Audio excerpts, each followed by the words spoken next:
Yes, we're ready. Good morning to everybody. Happy Friday.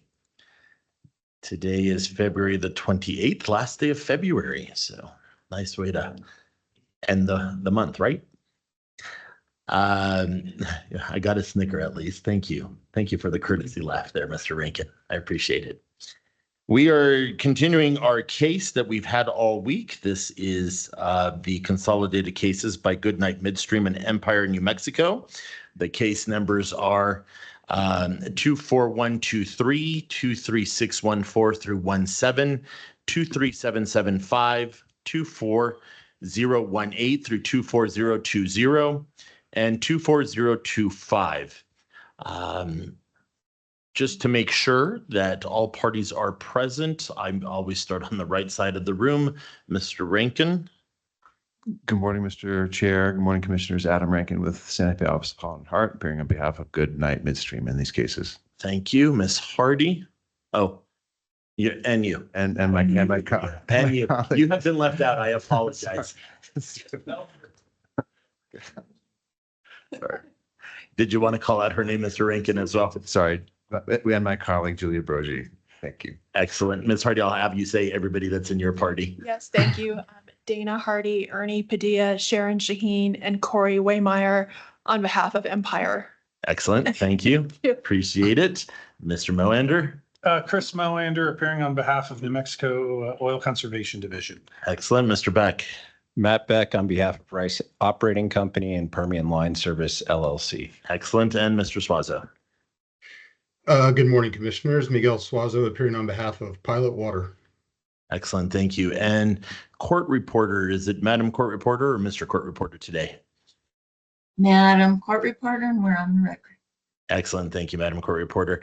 I'll turn it over to Mr. Harwood now so we can start our case. Okay. Is there a preliminary, you guys want to take up scheduling first, or what's the chair's preference? The chair would like it, and someone's ring doorbell just went off. So do you all have some time can we use some time right now to talk about scheduling? Okay. We spoke with the commissioners have spoken and try to kind of get our schedules together. The dates, the month of March is horrendous for every person on the commission. So March is out for us.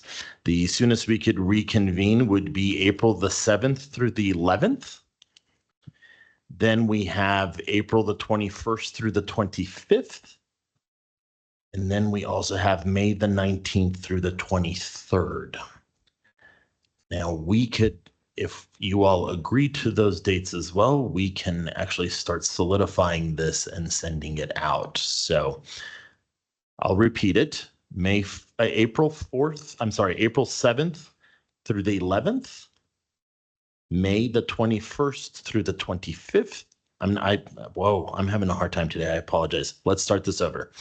April 7th through the 11th, April 21st through the 25th, and May 29th through the 23rd. May 19th. 19th through the 23rd. See, I'm having a hard time. And Mr. Hearing Officer, I have long-standing scheduled obligations for May 22nd and 23rd. Okay. From OCD's perspective, though, all of those we're more than happy to be available. Okay. Thank you, Mr. Moander.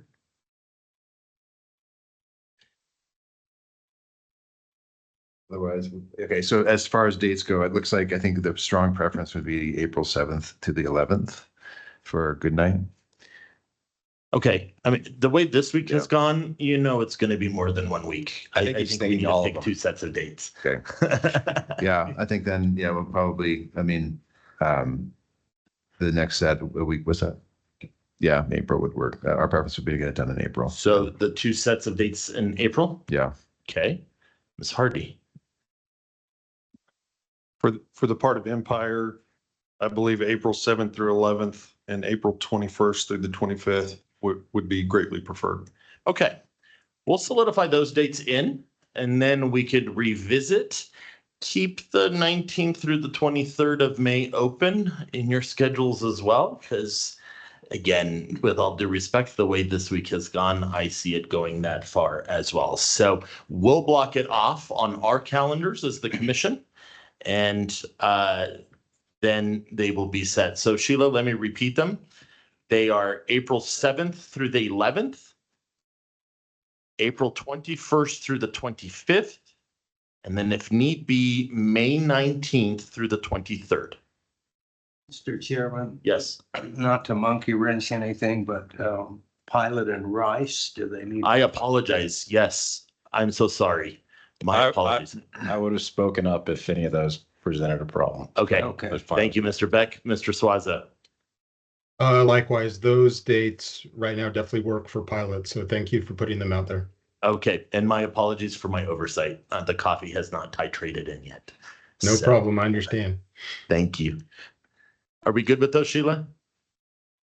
Yes, I got it. Excellent. Just, I just want to make one point on the dates. Yep. So everyone's aware, we do have, there's a chance that at least one of our witnesses will have to do it remotely based on his wife is expecting right around that time. So I may have to ask for grace to allow that witness to testify remotely. I think that's a valid excuse for some grace. Empire has no objection to the remote attendance. Great, thank you. OCD, do you have any problem with that? Absolutely not. I didn't think so, Mr. Beck. Nope. Mr. Swaza. None. Okay, great. So as we said, good excuse. Valid. Did you have something? Yeah. I'm going to let you pick that one up. I'm doing the dates. So Dan, I'll transfer it over to you now. And Chairman, with one clarification for Please. Empire. We've not checked with any of our witnesses on these dates, but we are assuming that if there are conflicts that require remote attendance, we would have that same courtesy. We will certainly let the commission and council know if we run into a witness conflict. Please, let's keep the lines of communication open. I mean, these are almost 2 months out, so we want to make sure that we can work with schedules and stuff. So definitely just communicate with us, please. Go ahead, Dan. Oh, okay. Thank you, Mr. Chair. Mr. Chair, members of the commission, before we get back to Mr. Harwood and the hearing of the next witness, I wanted to take up and hopefully finish the matter of the order on the scope of this hearing. As you may recall, when we discussed this early in the week, we had amended it to hope, and we need to further amend it to reflect the stipulations and expectations of the parties, as well as ensure that the matters that the commission should consider are included in the scope. So what you have, I've emailed to you. What I've simply done is forwarded to you the version that was sent back to me by Counsel for Empire. I have not heard back from the other parties, and so I want to hear from them if they have anything further. But I would ask, so before we ask for a motion, is there anything further to add? And I'll start with Goodnight, Mr. Rankin. And if so, and hopefully you have the email from Ms. Shaheen from several days ago.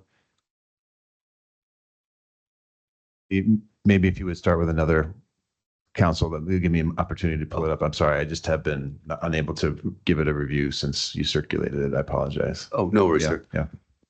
Mr. Moander. I think with the edits, Ms. Shaheen did, turning what was the second paragraph two into a third independent point. I think that works because all three of the primary parties are covered by this at this point. So OCD doesn't have any objection to the edits supplied by Empire. Thank you, Mr. Moander. Mr. Beck. Oh, sorry. Rice and Permian are fine with it. Okay, Mr. Swaza. Pilot's good with the edits, Mr. Rubin. Thank you, sir. Mr. Rankin. Yeah, no, I pulled it up. I believe that the way it's been outlined is adequate and addresses the concerns that have been raised. Excellent. I appreciate the parties giving this the extra consideration, and I believe it merited. So, Mr. Chair, members of the commission, if I may have a motion to re-amend the order of July 2nd of the commission with respect to paragraph 2, as I emailed it to the three of you. If I could just simply get us so moved. And I move for the amendment. I second. vote, please. All those in favor? Aye. Aye. Any opposed? I will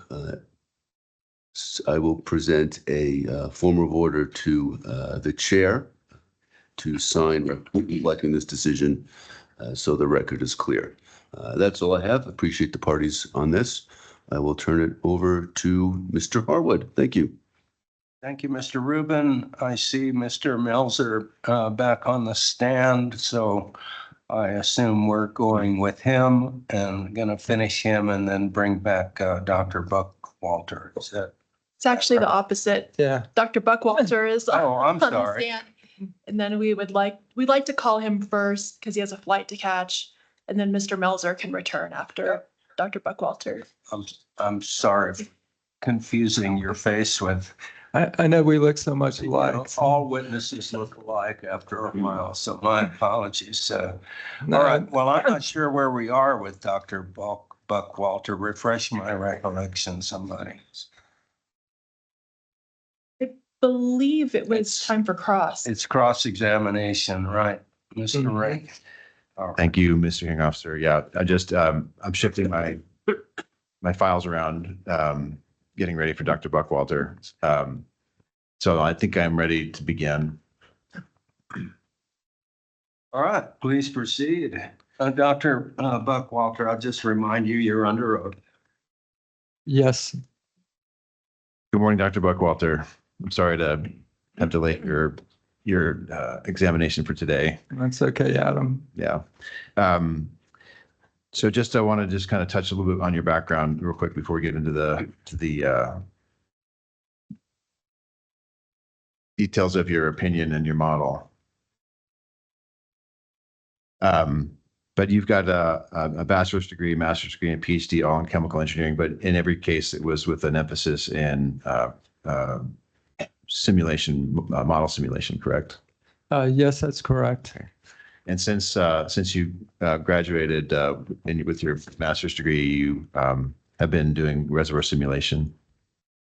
Yes, that's correct. And generally focused on the oil and gas industry, correct? Yes, that's correct as well. Initially, I was a production engineer for a little bit, but for a few years. But after that, simulation. Okay. And during that time, since when you were a production engineer, did you work on any carbonate systems? No, I worked on Gulf Coast reservoirs. And since your time as a simulator, we talked about this a little bit in your deposition, but do you recall simulating specifically carbonate systems? Yes, I've done over 350 studies in the last 20 years, and that includes carbonates. And we have about 1,000 other studies that we've worked with clients as well around the world and the U.S. And have you specifically done any modeling or simulation for San Andreas in the Central Basin Platform area? We have 1,000 reservoirs out there that we've looked at. So to my knowledge, we have not, but we may have some in the database. Okay. Given how difficult this one was, wouldn't you would probably remember if you did, wouldn't you? If I had one like this, I would never forget it. Yeah, that's what I thought you would say. Thank you. One in a lifetime. So have you previously modeled any ROZ fields or prospects?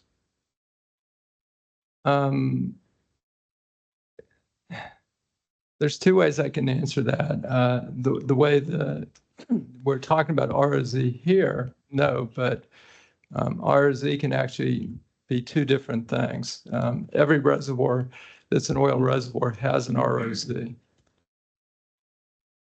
because every reservoir has capillary pressure. Right. So for those reservoirs, you could say, yes, I've modeled many ROZs, but not in the context of this hearing. And just to be clear, you weren't asked actually to model production of residual oil from any of these formations, were you? I wasn't, I wasn't asked to model the San Andreas. The San Andreas is included, but it's residual oil. Okay. But you haven't been asked to model a CO2 flood and tertiary production from this field. No, I have not. And so what you were asked to do was to simulate the communication between the Grayburg and San Andreas, correct? Well, I was asked to build a model to match historical production pressures and the possible leak between the Grayburg and the San Andreas. Okay. Now, in your testimony, I'll skip over to back page 2. Just I've tried to highlight some of the points I want to discuss as we walk through all this. This is page 2 of your direct testimony, which is marked as Exhibit E. I'll skip up to the top. This again, I extracted this from the. Oh, thank you. Let me know when you can see this screen that I'm sharing. Dr. Oh, I can see it. Okay. So I've got up here your self-affirmed statement that you prepared back in August, and I'll just skip down to the bottom here where you've got your signature. And you can let me know if this looks like you agree it's your Exhibit E. Yes, it's my document, correct. Great. And then there's exhibits attached.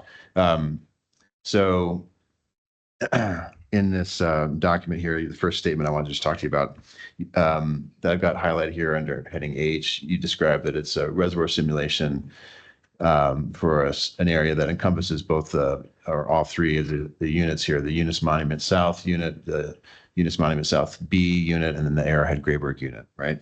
That is correct. Why did you include, since this case is only addressing the EMSU, why did you include the EMSU-B and the AGU in your model? I mean, honestly, I really wanted to. My first version of this model just had the EMSU. And this reservoir is huge, it's 17 miles by 10. But when I built that model, I realized that there's actually fluid moving between the leases. In other words, as big as this model, as a reservoir is, you could not history match this model without putting all three leases in the model over this 90-year period. It just, things would never fit. So are you saying based on your model simulation that there's, when you say fluids, you're talking about oil, gas, and water, correct? Correct. Okay, so based on your model simulation, you're saying that there's oil, gas, and water flowing between all three of these units? Yeah, for example, maybe I don't know, maybe at one point, maybe more fluids moving in one lease than the other. And as a result, the fluids from the other lease move into that lease. It's, everything's going to move towards the point of less energy or lower pressure. And it just wasn't possible without including all three leases in the model. And then that would, just to be clear, you're talking about communication within the Grayburg as well as the San Andreas, correct? Yeah, unfortunately, yes. They made the model so complex. And also, you've also got the Penrose in there as well, correct? Oh, yeah, yes. Essentially, the Penrose is the top of the reservoir. And without the Penrose and the gas cap in the Penrose, you could never match the Grayburg as well. Okay. Just to put a point on it. So what you're seeing in your model is that there's communication or shared production in the oil columns between all three of these units, right? There's essentially a continuous communication between the Penrose and the Grayburg, and a very limited communication between the Grayburg and the San Andreas through a sealed seal with like 100 or so spots that we identified as leaks between the two reservoirs. Okay. Well, of course, we'll move into that in more detail here shortly. So next point I want to just kind of raise with you as we get into the elements of the, let's see, I think I may have, all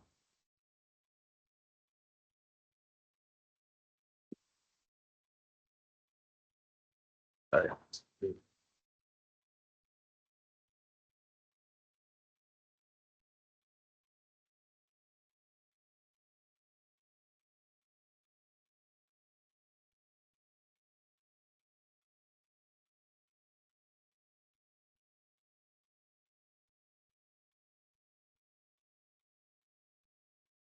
Excuse me, Mr. Hearing Officer, one moment. Since I wasn't expecting to do Mr. Buckwalter this morning, I need to make sure I have my notes in the right order. I apologize because I think I may have misplaced my notes for this morning. One moment.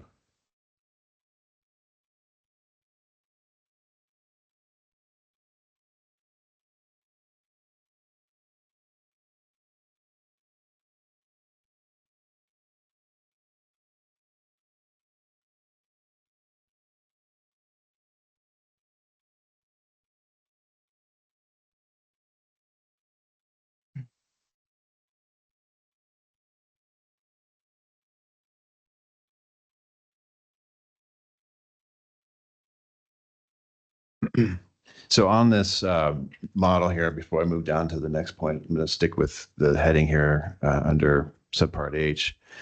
I think this is a good point before we get too far to understand more about what the starting inputs and parameters were for your model.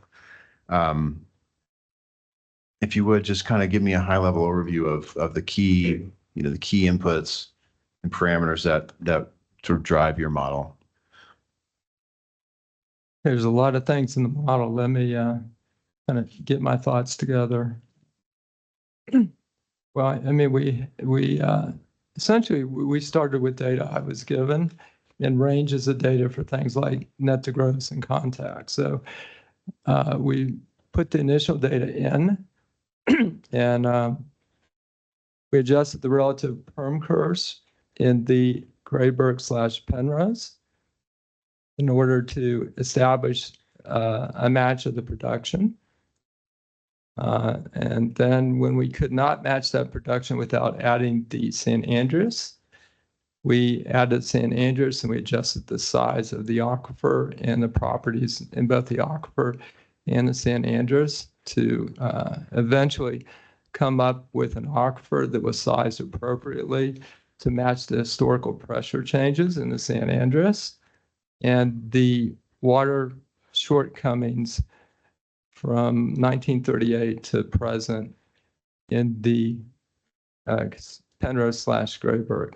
I mean, there's a lot of small details I could spend the next 3 hours talking about all the details in the model. But I think if I did that, you wouldn't be able to ask too many questions. I understand. So let's I'm going to try to focus this a little bit here. So number one, I'm going to ask you, so among the inputs were the volumes for the fluids that we talked about, right? Volumes for oil, gas, and water, correct? Yeah, we had to adjust the volumes to fit the historical production and pressures. And that mostly was just adjustment of the contacts themselves within ranges that I had been given. Okay, and then among the other inputs were, I guess I'm going to just call them saturations. That would be for oil, water, and then for the ROZ that you were given for the San Andreas, correct? Correct. And what off the top of your head, do you know what your starting point saturation was for oil? I think our oil saturation in the model is around 30%. Okay. If I'm not mistaken. I think it's in here somewhere. Okay, we'll get to it. And off the top of your head, do you know what the saturation was for water? Well, as we move out into San Andreas, ROZ, the part of the aquifer is 100% water. And we assume, I think, 30% as well in the ROZ for the San Andreas.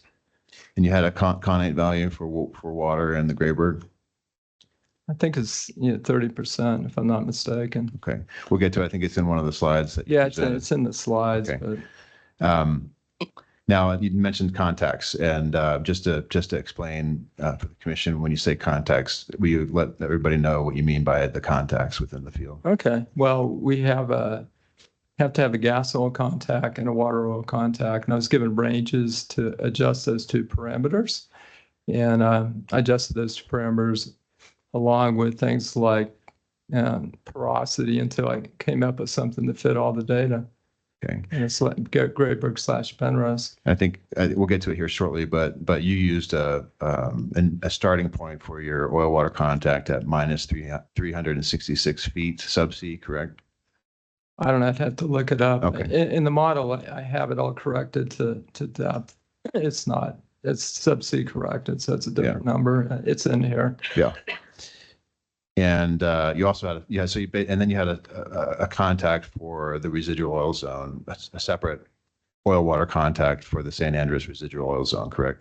Yeah, essentially the residual oil zone in the San Andreas is in the top third of the San Andreas. And essentially the oil water contact conceptually, it encompasses all the producing wells in the Grayburg itself. So it's just a little bit below that. I think the last producing well. I'll move to your exhibit so we get a visual and understand how the Yeah. model is constructed in just a moment. That probably will be helpful.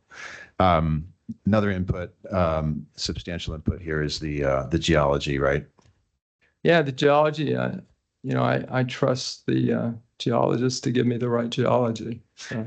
Right. And so I'm under this category. I'm sure there may be other sort of inputs or important inputs, but I'm just going to list a few and you tell me if there are others that I've missed and you can explain where they came from and how you put them in. But on the geology, you have the structure for each of the formations, correct? Correct. And then you got porosity. Correct. And then permeability. Now, can I correct the porosity? I had to create a customized porosity map across the whole structure to get everything to fit properly. It was the average porosity was around 6%. I think it's consistent with what you're going to see in the past studies and past reports. But it was actually a customized porosity field we had to put in there to get everything to fit. So it was actually quite complex. And the structure, so a couple of questions on the structure. We heard testimony this week that Empire engaged a group called OPS or OPS Geologic to conduct a new stratigraphic model. Was that structure used in your model? I don't know where that, I was given the structure map. I'm not sure where that came from. Okay. Small changes in the structure will result in small changes in the model. So I don't think it's, from a modeling perspective, if you want to picture this reservoir, it's not going to change. I wanted to ask you the same question on the saturations. Maybe when we get to the numbers, but do you recall how you came to your oil saturations and water saturations? Yeah, it was just from literature values. Okay. Or I shouldn't say literature values. It's from reports, like I think maybe the 1990 report or some other report. Okay, but you weren't relying on any of Empire's experts or the petrophysics that Empire's experts prepared for your saturations in your model. And that was done afterwards. For the purpose of the model and a field-wide match, that was not necessary. Okay, so you didn't use any of those analyses to corroborate or check where your saturations are for different locations in the model? That would not have really changed the results of the model. We adjust porosity and essentially porosity mostly and accomplish the same thing. Okay. The other, last but not least, input, I think, as I recall from our discussion during your deposition, is the initial or the reservoir pressures, correct? Correct. And when we discussed these inputs during your deposition, I understood that, what you told me was that the two most important starting input parameters would be number one, the pressures, the reservoir pressure, right? Absolutely. And number two would be the geology. So the under the sub inputs or the inputs underneath the geologic category, correct? Correct. Okay. And as far as the reservoir pressure goes, what was you recall what your starting point was for the San Andreas Reservoir? I can't remember the datum, but as I recall, the San Andreas, is it 15 something? I think it's in here somewhere. Okay. Yeah, we'll get to it, I guess. But you got that pressure, all the inputs. Let me wrap it up this way. All the inputs and the data that you got were either from Empire or the literature. Is that correct? Yeah. Well, it was really everything mostly from Empire. Okay. They gave everything. So it all came from Empire. There was a small correction that I made after we had our talk. And I made that a little higher pressure in the reservoir. So I added that into the model It was a slight adjustment, but basically same results. Okay. And as to the data and documents or information you got from Empire that were your inputs, did you do yourself any quality control, quality assurance to confirm the values that you were getting? That's about all I did, because with 638 wells and 90 years of production, this is such a precise model. If you get anything off just a little bit, I mean, the big picture has to be, you have to get it right or you'll never get a history match. So are you saying you did do quality control, quality check for the data that you were provided by Empire? Yes, I did. I mean, I have 638 wells and, you know, I checked them over and over again. And a lot of things actually get imported automatically, like the geology and things like that. So Let me ask it this way. Did you go back and confirm that the information was correct, like the starting points, the values, the production volumes were actually correct? Or did you rely on Empire to do that for you? Well, Empire gave me the production volumes, so I assumed they were correct. And when things didn't match, I had to go back to Empire and find some corrections. Because I think in your slides, and maybe I'm a little worried about bringing up PowerPoint because this property seems like it's a problem with Teams. But my understanding was that you had stated that you relied on the client for confirming the validity and the accuracy and the correctness of the information, because you did not yourself do the quality control checks of the inputs.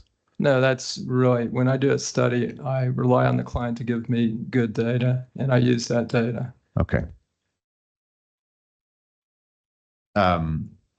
Going back over these, and again, I know it's a lot to keep in your head, and we can walk through it as we go through, but I'm going to ask you, which of the inputs that we've discussed, fluids, saturations, contacts, geology, and pressures, which of these inputs were measured and which were assumed or modified based on your trying to get a model match at the initial start point? The geology remained fixed. Net to gross remained fixed. Porosity I adjusted. PVT had small adjustments, and contacts had small adjustments. Permeability, relative permeability, all got adjusted. The leak locations and the leak factors to represent the flow through the fracture network from the San Andreas was adjusted. The extent of the San Andreas was adjusted. The permeability in all these reservoirs was adjusted, and probably another 5 things I just forgot. But yeah, a lot. Okay. Not that I forgot. I just forgot in my discussion. I didn't forget to adjust them. Yeah. Okay. So the ranges that you were given for porosity and permeability, when we discussed during your deposition, you told me that for the most part, you tried to honor the ranges that you were given for your input parameters. But as for porosity and permeability, those are at least 2 of the inputs that you went outside of those ranges, correct? That is correct. Well, overall porosity was about the same, but you understand this is a model. It's not material balance. So my average porosity was very close to the porosities that were in the documents and some of the that I've been provided. The permeability was one parameter where I had to make a very large adjustment, because we not only have the dolomite, we have the fractures as well. And the dolomite, might have a permeability, I don't know, effectively 10 millidarcies or in that order of magnitude. But with the fractures, the effective permeability of the fractures and the rock combined was much higher. So it couldn't get the production without actually modeling the 2 together. When you say increasing the permeability. When you say you had to make a very large adjustment to the permeability, what a factor of? It's like in the Grayburg, I think it's somewhere between 250 and 500 millidarcies, and in the San Andreas, it's several hundred millidarcies. Maybe it's 500. I can't remember. I'd have to look. Now, if there's something that I can't, that you can't find in here, I've got the model and we take a break, I'll get the numbers. No, I for you. appreciate it. I mean, I know it can't all be in your head. I just can't keep everything in my head with this model. It's just too big. I totally understand. And I don't, I mean, I'll ask you the questions and then we'll pull up slides and talk through it. I do have a Right. slide that I think Right. has the model porosity and permeability inputs. But I guess Okay. my question to you is just on a general scale. I appreciate you trying to give me the specific numbers, but can you give us a range? Like, how much did you have to increase the permeability here to make your model fit initially? Was it a certain percentage, a factor of 10? How large I did you have to? think in some of the reports I was seeing 10, 20 millidarcies for the dolomite permeability. And so we're basically going from that to maybe, let's say, 200 to 500 Okay. as a result of the fractures themselves. And that I tuned that number so that we could match the production and the pressure histories as well. So, Got it. Yeah, we'll get to the initial matching there in a little bit. Now, the other thing I think as a starting point in your model, you had to place your oil, right, and your gas into the model. Correct. Correct. How did you do that? How did you place your oil in the model? Well, I had a range of oil water contacts. I mean, honestly, you need to place the oil below all the producing wells, right? So I placed it down there and I just tweaked it a little bit between what was thought to be the range that was possible. I mean, one thing I want to emphasize is, I'm just a consultant, so I don't do the petrophysics, I don't do the geology. The only thing I do is take this data and make it fit, right? Yeah. And when it doesn't fit, I have to go back to the client and say, this can't fit, because in a reservoir, unfortunately, we can't go underground and see everything. So that's kind of how it works.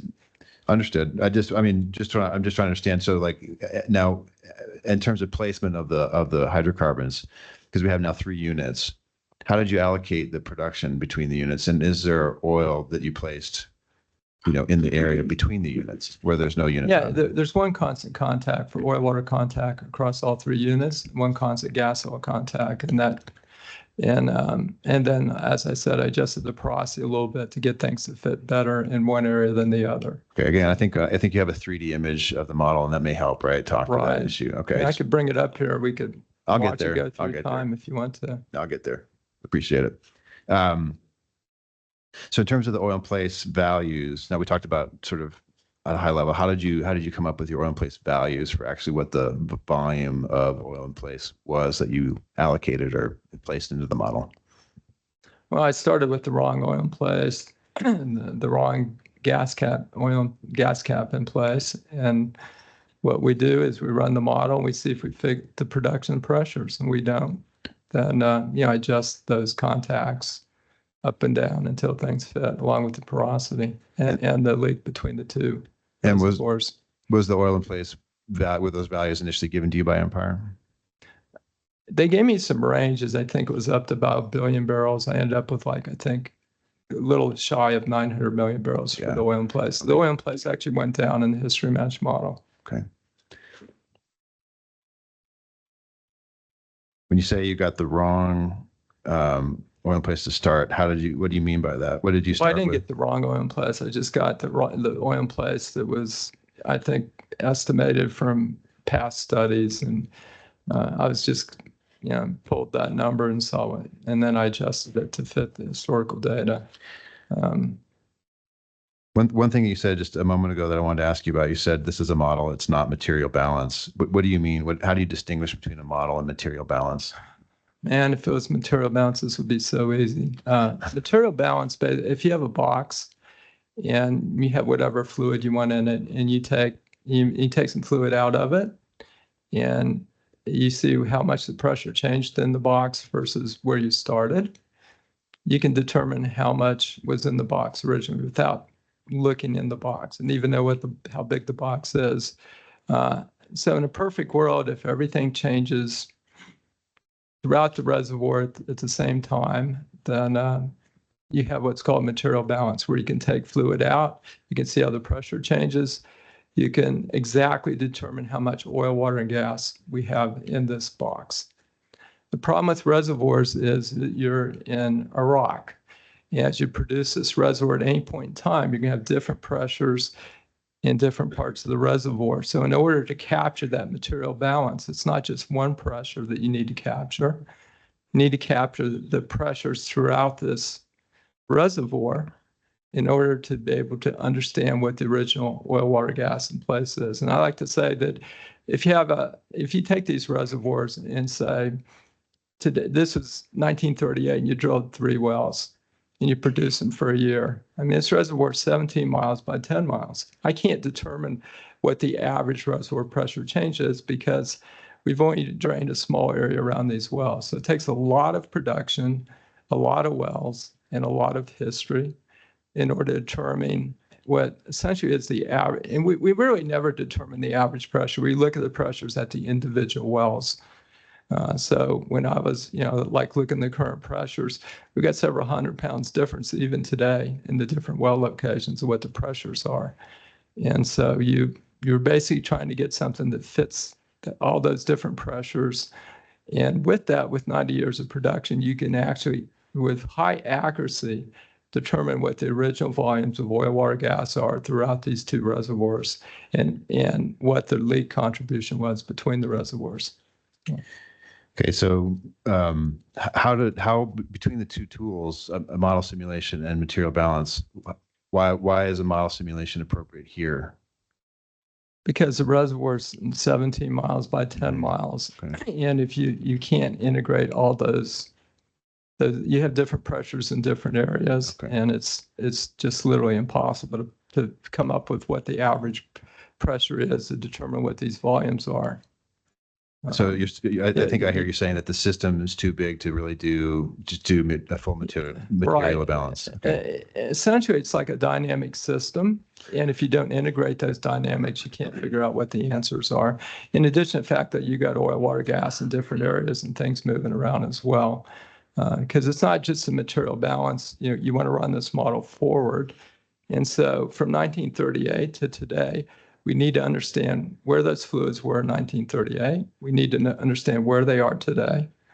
And it's, you can see a map, and I think you'll show it to me, where it's very complex, where you've got injecting water and it's moving up into what used to be the gas cap, and oil, water, gas are all moving around, and with the water injection as well. So it's, you have to do the material balance and get the right amount of oil, water, gas in these reservoirs in order to have an accurate model. And that's the first thing you do.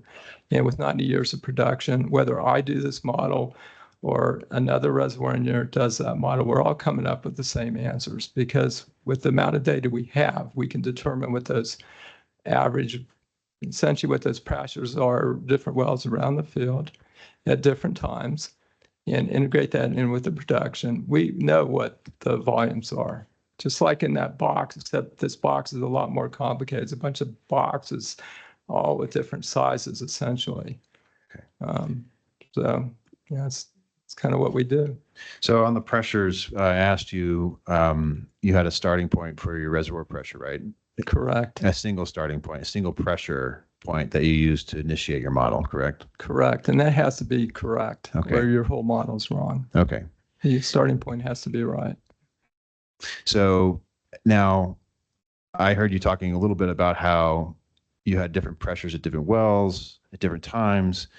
And you had initially just one starting pressure point, and that would be for the San Andres, correct? Okay, that starting pressure is not throughout the whole reservoir. It's at one point. Right. So if you're deeper in the reservoir, it's, and then that pressure changes depending where you're in the gas cap or oil rim or water column. So it's, it's a very dynamic system. It's very complex. Yeah. So to come up with your different pressures at different depths, you'd apply a pressure gradient based on the fluid at that location, right? Exactly. Okay. So when you ran your model, and we want to understand what the volumes are, you want to make sure that you know what the pressures are at the time and depth, right? Exactly. Yes, that's correct. And now, did you have some checks, data, empirical points that you could confirm or calibrate your model, ensure that your model was correctly calibrated to?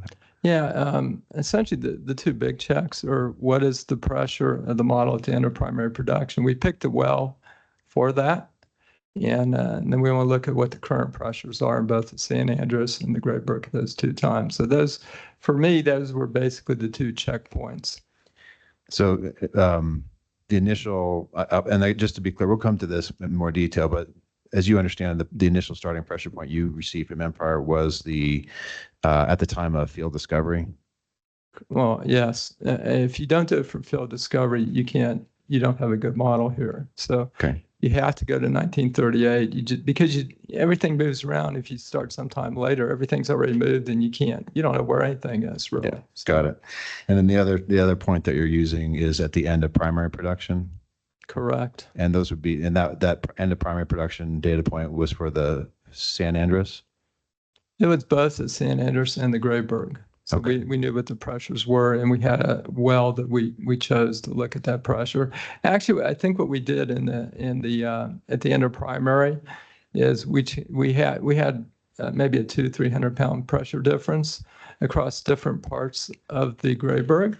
So what we do is we calculate what's called a volumetric average pressure. So we take all the hydrocarbons and all the pressures, weight them based on those volumes, and we basically just try to fit that pressure that we were seeing on average at the end of primary production, and essentially did more or less the same thing at the end of the current water flood as of today as well. So it's a good check to kind of look at the big picture, but we also looked at the individual wells as well to see that we had some points on those as well. How many different data points did you have against which you checked the model for pressures? I think at the end of primary, I was just kind of looking at the average. We had one point in San Andreas, and I think I had just kind of like an average that I was using for the Grayburg. And then I've looked at the current pressure that we have in one well, and then kind of the average pressure currently as well in both. And I have one pressure currently in the San Andreas as well. And then I had several wells. I looked at pressures as well as the average pressure. Is it fewer than 10 wells that you had pressure data points for that you looked at? I don't think it was quite that many. It was maybe 6 or 7 wells. I can't recall. Okay, 6 or 7 wells. That's just a guess, Adam. Don't hold me to it. But less than 10. Yeah, I think it's probably a little less than 10. And I'm just so I'm clear, we're trying to get a track of the timing for these. So you had the starting pressure for the San Andreas. You had another data point at the end of primary production, right? Correct, for both reservoirs. For both Grayburg and San Andreas. And then you had some additional wells throughout the water flood period? Yes, and I have a few wells there. Okay. And those were the wells you used to sort of field check your model on pressure. Yeah, I mean, basically, we look at the current time. There was I think a few 100 pounds pressure difference, and I was in those wells. And then I looked currently at what the hydrocarbon average reservoir pressure was, and just tried to fit something that was a good fit throughout the reservoir. Now, on the starting pressure, the data that you got was data that, again, you relied on Empire for, correct? Correct, and that was actually corrected, as you're probably going to go into after we had our little talk. Yeah, it was a long talk, right? It wasn't too little. It was really long. We've been talking so long. I think we should be on a first name basis. Yeah. Okay, I'm happy with that too. Okay, good. If you're good with it, I'm good with it. So on that point, the starting pressure was changed from your initial model to the updated models in your rebuttal, right? Correct. And again, we were off a little bit on the datum that we picked for the pressure, so we had to correct that. Okay. We'll get to that for sure. Okay. Now on the contacts, I'm going to ask you about the oil water contacts. Okay. And each of these parameters could have a substantial impact, right, on the model outputs, correct? Yes, you have to get the contacts right, or you don't have the right oil, water, gas in place. Yeah, and pressures and the geology, all that stuff is critical. It all has to fit. Yeah. Now, the oil water contacts, you've heard testimony. Dr. Buckwalter, Jim, you've been here all week, right? Yes, I have. And you've had the pleasure of hearing all this testimony every day. I wouldn't say pleasure. But it's been a long week. You've heard testimony about what the unit documents, where the unit documents placed the oil water contact within the EMSU. I've heard it, but yeah, it was probably subsea depths, correct? Correct. I think of it in terms of depths in the simulator, so it's. Yeah. So the unit at the time it was formed had a, depending on what document you read, it was a range of oil water contact between minus 350 subsea and minus 325 subsea. Do you recall that? I don't recall the specifics, but when I created this model, I had a range of contacts, and I fit within that range. Okay. And and I guess I'll, just so you see it here, I think I don't want to, in this next paragraph here, I think you kind of give some of the initial values that your model, that you were using in your model, the model generated. And here in your paragraph 1 at the bottom of page 2, you initiated with a minus 366 foot subsea oil water contact, correct? Yes, I believe that's correct. Okay. It's what it says. And, just assuming that the unit agreements either said initial oil water contact at the time the unit was formed was either minus 350 or minus 325, your oil water contact is somewhat deeper than that, correct? A little bit. Yeah. But the difference here would be anywhere from, 16 to about 40 feet difference in the contact between where the oil and water is located, right? Correct. But 16 or 40 feet of water in the Grayburg over the area of 17 miles by 10 miles, that's a fair bit of water, isn't it? We're talking about the water under the Grayburg? Yeah. Well, in terms, water's got a compressibility of 1 microsip compared to the oil and gas, and can have very high compressibility. So in terms of volume, it's really not that much. Okay. Well, I mean, I guess in my simple mind, 16 to 40 feet of water over 17 miles is a lot of water. And I guess my question to you is, by lowering the water oil contact to minus 366 sub sea depth, compared to what the unit document says, knocks out a substantial amount of water across your model, doesn't it? Object to the form of the question. I think it's confusing. What? And Mr. Rankin is testifying, I believe. Well, all I heard that it was maybe leading. It might be confusing to you, but I'm not sure it is to the witness. So I'm going to overrule it. Thanks. Okay, let me explain. We have 1 billion barrels of oil, right? Or close to 1 billion barrels of oil. In the history match model, we have 1.5 billion barrels of water in the Grayburg/Goodsuit. You think, wow, that's a lot of water, right?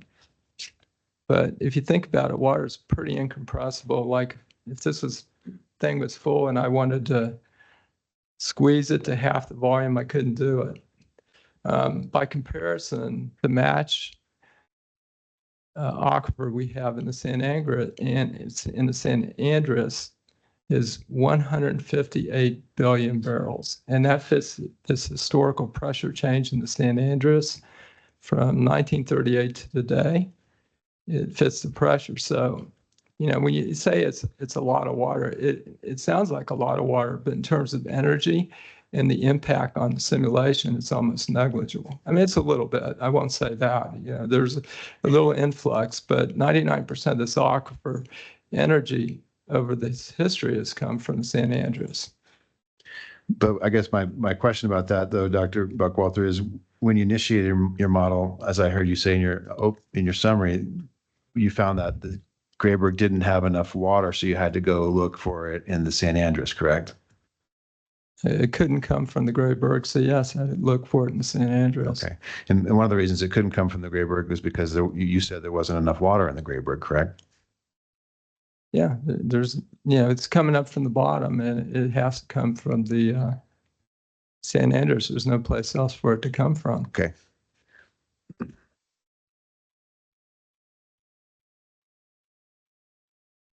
On the structure side, I think I already asked you this, but yeah, you used, just to be clear, the structure maps that you were provided by Empire was back in like earlier in 2024, correct? Correct. Okay. Yeah, I think it's around the middle of 24, if I'm not mistaken. Okay. So the variations in the structure that were presented to the commission this week, for purposes of modeling, it's your opinion that it wouldn't have had a substantial impact on the outputs? No, I mean, I could put in these new maps, but, you know, it has a little different top. I changed the porosity or, to match the gas. At the end of the day, the match is going to have the same amount of gas, oil, and water. So if you change these structures just a little bit, you're just tweaking things a little bit, for example, on the porosity, to reestablish those same volumes. And on a field-wide basis, whether I do this and, whether we put the Goodnight maps in here or the R maps, it's all going to show the same answer. I meant to ask you, I'm sorry I think I was going through my notes and I was noting, I was asking about pressures because I understand pressures are very important to the model.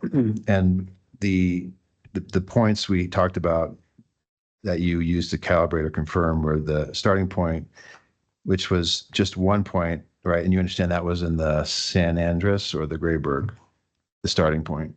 I think I had a starting point in both reservoirs. Okay. And then on the end of primary you had both Grayburg and San Andres? Correct. And then on your checks going forward, the additional wells from which you had pressure readings, were those both zones, both San Andres and Grayburg? Unfortunately, I've only got 2 pressures on the San Andres. I've got the pressure at the end of primary, and I've got the current pressure that I was given for the aquifer in 2024. But, it's enough data to certainly model it and have a very accurate description of the leak between the 2 reservoirs. Okay. One of the other things that we didn't really talk about too much during the deposition, but I want to understand a little bit. I think it's helpful. So the model, okay, let's go ahead and do it. I'm gonna go to do you think that your rebuttal model image is better than the one in the? Yeah, use a rebuttal model. You want to look at a 3D image of the reservoir? Yeah, that's one I would. I think it was B.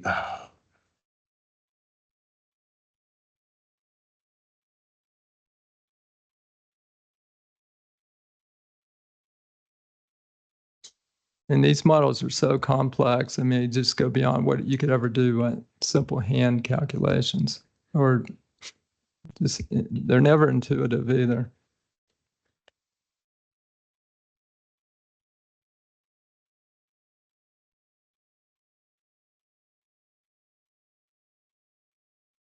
My apologies, I got kicked off the system.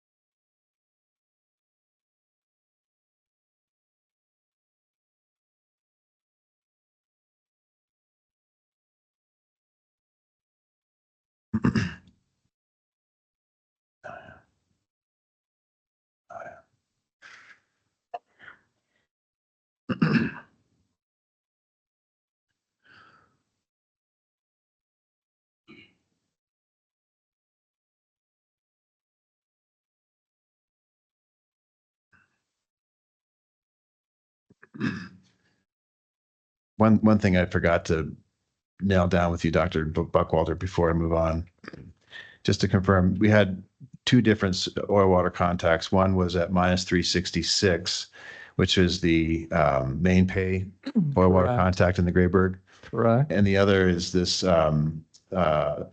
residual oil water contact at -660 subsea, which you placed in the San Andres, correct? Correct. I was just told there was 900 million barrels, so I placed a 30% residual in the San Andres, and that's where that subsea contact ended up. Okay, thank you for filling that out for me. I meant to make sure I asked you about that as part of Right. that. Well, I knew what you were going to ask next. So Yeah. So just to be clear, you don't know where that 900 million barrels came from in terms of the residual oil saturation. But Empire gave it to you, and you also, as with the oil in place, you allocated that within the San Andreas within your model. correct. And that was allocated not just within the EMSU, but across the entire model, right? That absolutely correct. That's Okay. across the whole model. And just to be clear, that you put that 900 million barrels in from the top of your San Andreas layer down to minus 660 in your model. Correct. Okay.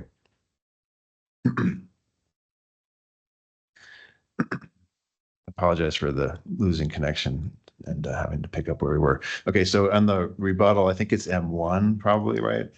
Is the one I that- believe so. Okay, so this, I'll try to zoom in a little bit. We'll talk about it as we go.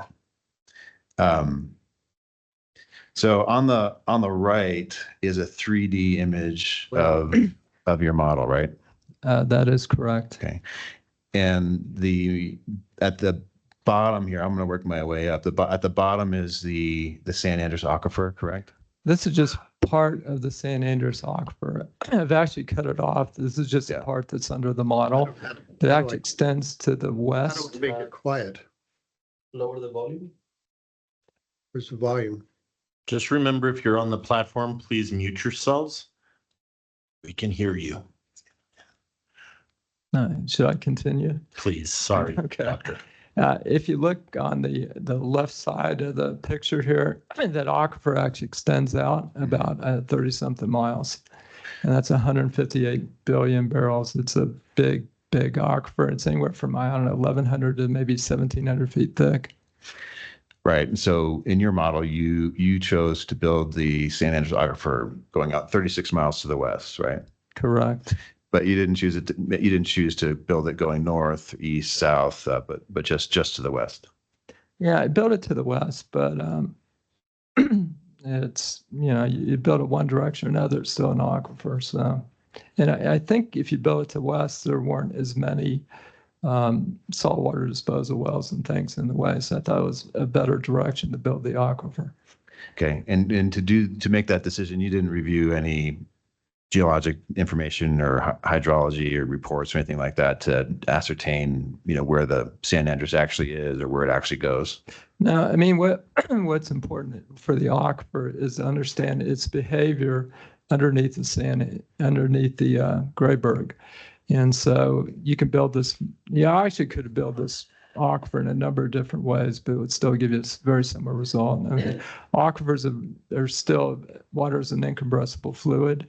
And, if I had detailed aquifer information, I could have built it, but the answer would be virtually the same. Okay. But the point here that you're making is that this is not the full extent of the San Andreas in your model. It goes out 36 miles to the west. Yeah, it's not even close.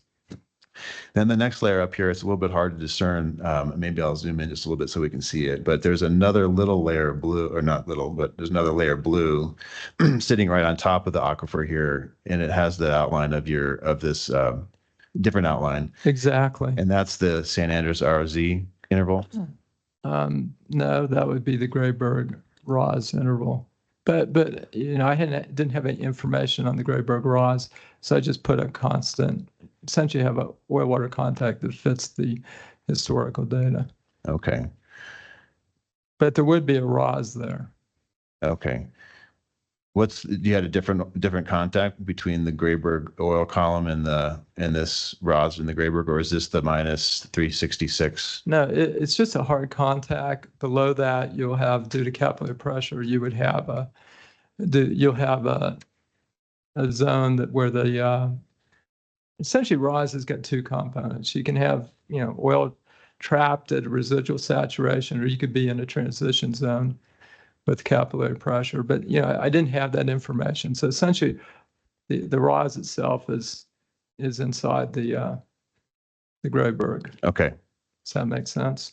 I think so. Yeah, I hadn't realized that before. Okay. And then the green here is the oil column, correct? That is correct. Okay. And then the red is the gas that you've modeled for the system. Correct. That's primarily just the Penrose. And I think when you get down to Grayburg, it's principally oil. And just so I think this may help us visualize how you place the oil across your model, right? And the gas and the water. Yeah, it's a good picture of how the model was set up initially. Okay. So somewhere overlying this or inside of this oil column, you have the EMSU and the EMSUB just to the northwest, and then the AGU down to the southeast, correct? That's exactly correct. We actually have 2 layers for the Penrose. We have 5 for the Grayburg, and then 3 for the San Andreas. So we have a total of 10 layers in the model. Just I'm going to quickly skip over back to your direct testimony, Exhibit E. And I'm going to pull up your Exhibit E2, I believe, just so everyone can kind of visualize at a high level. Or that's the much level, better. Yeah, at the level, how you're set up your layers in your model. So basically, you got 2, as you mentioned, you got 2 layers in the Penrose, right? Correct. And then you got 5 layers in the Grayburg, correct? That's correct. And then you got 3 layers in the San Andreas, correct? Correct. And on the right-hand side here, you've got the brackets showing how you placed your ROZ in the San Andreas. Correct. And 900 million barrels down to minus 660. Actually, that 900 million barrels, that range should be a little higher, but it's just a cartoon. So. Oh, the range meaning the little, what you call it next to the. Yeah, the bracket. That should be a little higher if you want to get it exactly right. Is it just in layer 8 or does it go down? I think it's mostly actually just layer 8. Yes. Okay. And just so I'm clear and the commission's clear, how did you decide to put layers in the San Andreas? Was it based on any geologic information, or did you just break up the San Andreas into those 3 layers? Yeah, I had the top. I think I had the top and the bottom, so I just broke it up into 3 layers. Are they otherwise the input the parameters otherwise consistent throughout the San Andreas? Yes, I believe they are consistent throughout. Okay. Now, how did you break up the Grayburg into 5 layers? You were here for the week. You heard testimony from Dr. Lindsay, and he was working in a 6-layer system within the Grayburg and the EMSU. How did you come to 5 layers? I had layer 3, and then layer 4 through 7 was given to me, and I basically split the layers. So. Okay. So Empire gave you layer 3 and 4, correct? No, they gave me 3 and 4 through 7, and then we brought it in. I split the layer 4 into 4 sub layers. Does that make sense? No, it doesn't. Okay. Well, imagine you've got a cake and then you cut it into 4 slices. Essentially what it is. So the total thickness is the same. We just broke it up into 4 pieces. And we did that so we could model the physics and the fluids and everything in more accuracy, higher accuracy. So how many layers were you given for the Grayburg? I was given 2. 2 layers. So you were given 2 layers and then you broke it up into 5. Correct. I mean, for the purpose of this model and the answers that it had to give, it's, the main focus here was just figuring out what the history match and determine what the leak was between the reservoirs. So that's more than adequate for this model. Okay. I'll return to this in some detail in a little bit for sure. I'm going to go back to your 3D model because I wasn't quite done kind of understanding how this was built. Okay.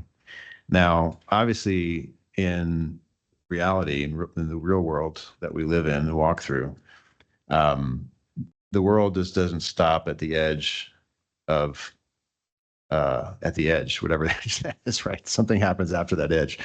Are there cells out alongside the boundaries here, the lateral boundaries of the Grayburg? And there's cells there. If I actually extend the Grayburg Goodseep aquifer further, I lose the match of the down dip wells in the Grayburg historically. So what happens is it's actually quite complex, but you got water moving up from the bottom and you got water moving up from the side. And you have a whole bunch of wells, on the edge here as we move from north to south. And so I had to, essentially I sized the limit for the reservoir and the goat seep contribution, so that would fit the historical data on those wells. So you're assuming the water's coming up from the bottom. We actually got water coming in from the bottom from the St. Andrews. I've got water coming up from the side and the bottom of the Grayburg, and even some water coming up from the bottom in the Grayburg. So it's all three. It's, it's not as simple, is it this or that? It's all three, unfortunately. So looping back to my question about the lateral cells, there's cells out here, and you said if you included them or made the Grayburg bigger, you lost your match. So did you nulled those cells or turned them off? Yeah, essentially, I know that says the other thing. If you extend it out further, you just have too much well. There's no wells outside these boundaries, essentially. Right. And so this allowed us to come up with a good history match. And essentially, we took the initial leases and look at the well boundaries, and then move outside of there just a little bit to where we could get everything to fit. Okay. So a fair bit of the testimony this week has been around the known connected aquifer to the west of the Grayburg called the Goat Seep. But you're telling me that if you include that Goat Seep to your model, it doesn't history match, right?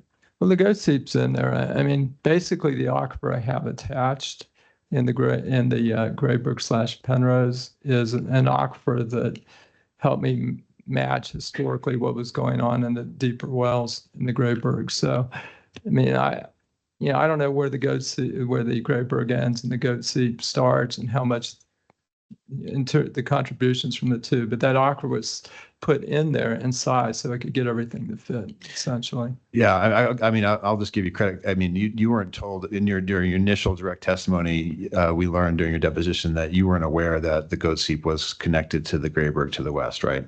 Right. Yeah, because Empire hadn't told you that, right? Well, Empire, I mean, I'd heard that, but in the history match model, basically, I just thought this is so small. Is this stuff in the west side or of the Grayburg, is it Grayburg aquifer? Is it Goat Seep aquifer? I didn't know. I just know that's what we had to put on there to get things to fit. But after during your deposition, after you learned that there was a Grayburg aquifer to the west, then you modeled that. We'll talk about it in your rebuttal, but you did then include a Grayburg aquifer to the west, correct? No, it's included in the original model. It's just like, it's so small, being a little over 1 billion barrels, that it's in terms of reservoir engineering, the way that reservoir engineer thinks, if 99% of the energy is coming from the bottom and 1% is coming from a little bit from the side, I mean, to me, it's inconsequential. But technically speaking, even in the original model, that was in there. But as I said, thinking as a reservoir engineer, I would say that it doesn't have a significant aquifer. Okay. So 1-to-1 aquifer is about only the size of the Penrose / Grayburg. So it's very small energy. So it just depends how you think of it, basically. Okay. But it's exactly the same aquifer that was in the original model. Even though I know I said this, and it's correct. I mean, it's almost no aquifer influence either way. So. How did you, we'll come back to that in a little bit because I have other questions around that. How did you choose your model size? You told me that it was 17 miles by 10 miles. Now, obviously, as we learn more about the St. Andrews, especially, we know it's very big. How did you choose to limit it to 17 miles by 10 miles? Because that's basically the area that encompasses the reservoirs here. Okay. If you look at it from a top view. Yeah, let's do that. That's yeah. That grid just basically fits all the wells more or less that are, and if you look at the northeast corner, I think there's no wells out there, so it's nulled out. So basically the grid was we tried to encompass all the wells, and then when we couldn't fit things, we'd add a little extra volume outside this area. But basically the model is just fitting where the wells are. Because I assume if there's production outside that area, we would have wells. I think I should have brought this up during our deposition earlier, and I'll do it here, but I think this may help too. This kind of gives us a better sense of what we were looking at on Exhibit E2 here. This is Exhibit E10. Correct. And this is, as I understand, this is the 17 by 10. I'm showing with my cursor and I'll highlight it. The 17 by 10 mile Correct. model area for Correct. for the 3 units, correct? Oh, can I correct myself? Yes. Adam, you don't Yeah. mind? No, I no. had to expand that area so make sure I get all the saltwater disposal wells that we had as well. Okay. So this I image forgot is about that. it's a little bit bigger than what I'm showing here. No, it's what you're showing Okay. there, but you can see there's saltwater disposal wells. They're the blue circles with the blue arrows. So basically, I try to encompass that whole area, so I encompass all the saltwater disposal wells. So what I was showing in E2 is a little bit smaller than what this is showing. No, Okay. it's really the same. But when you Okay. get down into San Andreas, Yeah. that's where the saltwater Yeah. injectors are. So you don't see the structure for the Penrose/Grayburg, for example, in that northeast corner. But when you get down to the San Andreas, you do see the structure. Okay. So this is the core of the model, but then as you just said, you made the San Andreas about 36 miles to the west. It extends out 36 miles to the west in order to accommodate the volumes that you needed, right? And yeah, by trial and error and the number of runs, I had to find the extent of the aquifer to fit the San Andreas pressure at the end of water flood, the leak volume that went up into the Grayburg, and then the current pressures in both reservoirs. Okay. Then that gives us a sense of the dynamics or the size here. And then the other element that I don't think we quite finished talking about, or maybe I did, I don't remember anymore, but hopefully we didn't, is the cell size, right? So this model is made up or comprised of individual cells that are put into this model grid, right? Correct. Essentially, each cell is an area of the model, and each time step we run the model, as things change, fluids move between these different areas. So this allows us to, as opposed to material balance, where you just have, one saturation everywhere in one pressure, this allows the fluids to move. We can monitor the fluids of the movement, and the pressure changes as time proceeds. The cells, I think, are around 300 feet. Okay, are they 300 feet square? Yeah, they're roughly 300 feet. Maybe it's 290. I don't know, something like that. It's close to 300. And the model size is something that you can adjust to it. You can make the model cells bigger or smaller. Yeah, I mean, rule of thumb is you want to have at least 2 or 3 wells between, 2 or 3 cells between wells. And you want to do that because that allows you to capture the pressure and saturation changes between the wells itself. In other words, capture the picture of what's going on between the wells. And the smaller the cell, the more resolution you might be able to realize in your model in terms of. Yes. I mean, smaller the cells, the longer it takes to run, the longer it takes to get the answer too. So you want to get the good answer, but you don't want to take, forever to do it, or the client gets mad. And the cell size, I mean, just thinking about it, I guess we can come back to that, but the cell size would allow you potentially, if you were to reduce the cell size, it would allow you to integrate more nuance, obviously, in depending on the geology, porosity, permeability, all those inputs we talked about, correct? Correct, with a caveat. The whole goal of building a model is to build it to answer the right question. For this reservoir, that question was to come up with a good match of field production for the last 90 years, and to see if that leak existed and what that quantity of leak was. So if you change all the individual details here, I mean, you could go to much finer grid. It would be virtually the same answer as long as you have a few cells between the wells. But it's not going to change what the goal of this study was, which is to understand the initial volumes in these 2 reservoirs to history match the production pressures. So okay. Again, we'll get into that more detail here, I think, once we get into the different layers. Now, as I think this time is helpful. I hope helpful so everyone can understand. Because for me, conceptually, it was hard to understand how this model was built, how it ran, what the inputs were, then how the different knobs that would tweak potential output. Understanding all this was very helpful to me. Okay. Sure. So then this overview map, this is from your rebuttal. So I think this is the one I should refer to because I think based on your deposition, Dr. Buckwalter, we identified a couple of things that were missing. And I think you made some corrections or updates to it. One of them was to include Empire's saltwater disposal well, the EMSU SWD #1. Correct. Correct. And then the Parker, is it, what? One is over that the here other somewhere. one? Is that right? Yeah. The Parker. So you added Yeah, two the Parker additional- one, sure. 2 additional saltwater disposal wells to your system. I think Correct. initially you had 23 saltwater disposal wells. Yeah, I think it was 20 something. And so you added 2 additional ones. Correct. Okay. And this map view shows us all the saltwater disposal wells. So it looks like Rice is the green wells. Correct. Goodnights are the blue ones. Correct. Owl is the purple one. I think this is the owl well down here. It's hard to tell the Yeah, I'll difference. take your word for it. Yeah. Okay. And then Permian Line Services is the darker one. I think the black, the almost black here. There's one here. Yeah, it's hard to see. Yeah. And then there's another one here, which is the other Permian Line Service, correct? I think so, yeah. Yeah. Okay. If I'm seeing it correctly.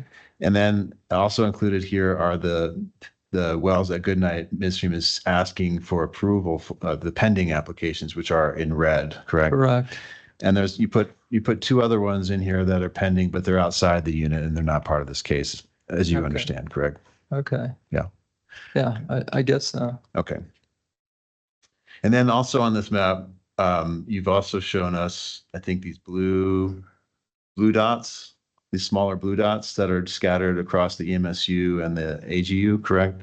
Correct. And just let us know what those little blue dots are. I believe those are the locations where we put the leaks, if I'm not mistaken. Yeah, that's my understanding, right? Those are where I you, think that's my understanding as well. I think I showed a graph, plotted that yesterday that shows that in a little more detail. okay, we'll get there.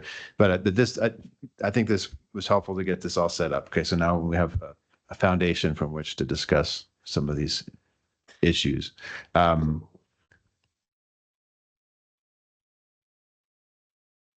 When you modeled this, just out of curiosity, because you allow for the oil column to spread and the fluids to communicate between all 3 of these units, does one of the units produce more hydrocarbons than the other? I mean, is one benefiting more than the other based on your model? As I recall, in order to get everything to fit, I had to lower the porosity a little bit in the AGU and probably increase it slightly in the EMSU. And I can't recall if I made a change up to the north or not. But that was necessary because you could see the fluids were moving around. If I didn't do that, I couldn't get things to fit. Okay. So in other words, are you telling me that because you decrease the porosity in the AGU and increase it in the EMSU, it would preferentially go to the EMSU?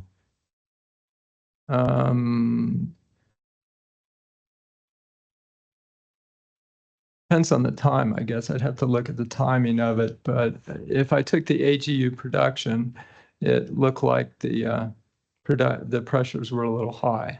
So I'd reduce there, and then I added a little volume perhaps I think I added a little volume to the MSU. I actually have a porosity map I didn't include in here that shows how it changed across the reservoir. But it was a little lower in the south and a little higher up in the mid and north. That's a knob you adjusted that would affect the flow of fluids. Yeah, there's fluids moving between these different leases, and basically those porosity corrections were allowed to get those fluids to move so we can match the production and pressures a little bit better. Okay. And so that was just done essentially by trial and error. Okay. But it was using a Krieging, and every cell in here has a different porosity effectively.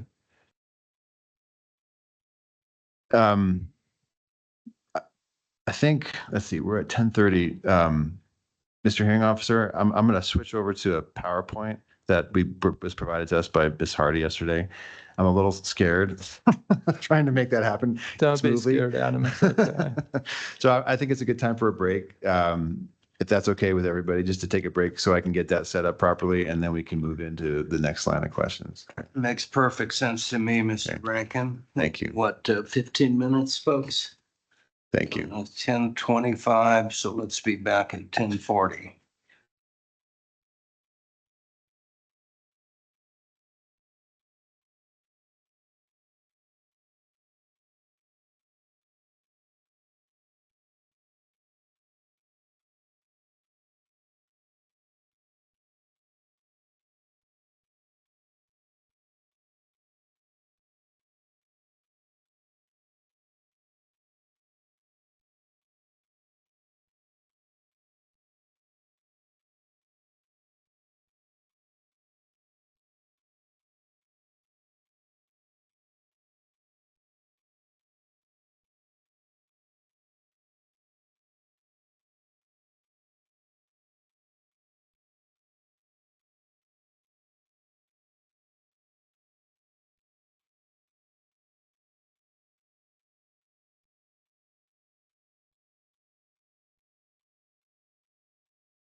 Mr. Chairman, are you all ready to proceed?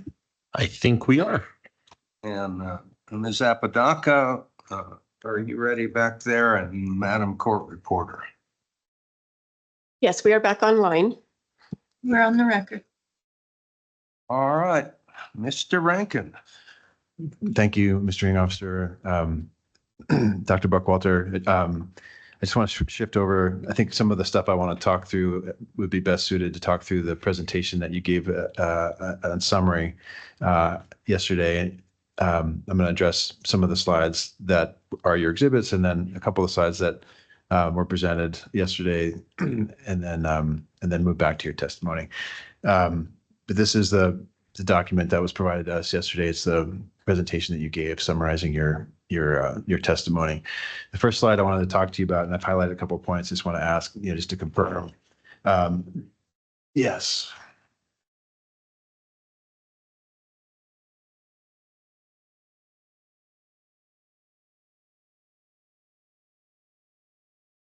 Let me know when you can see my screen, and Dr. Buckwalter.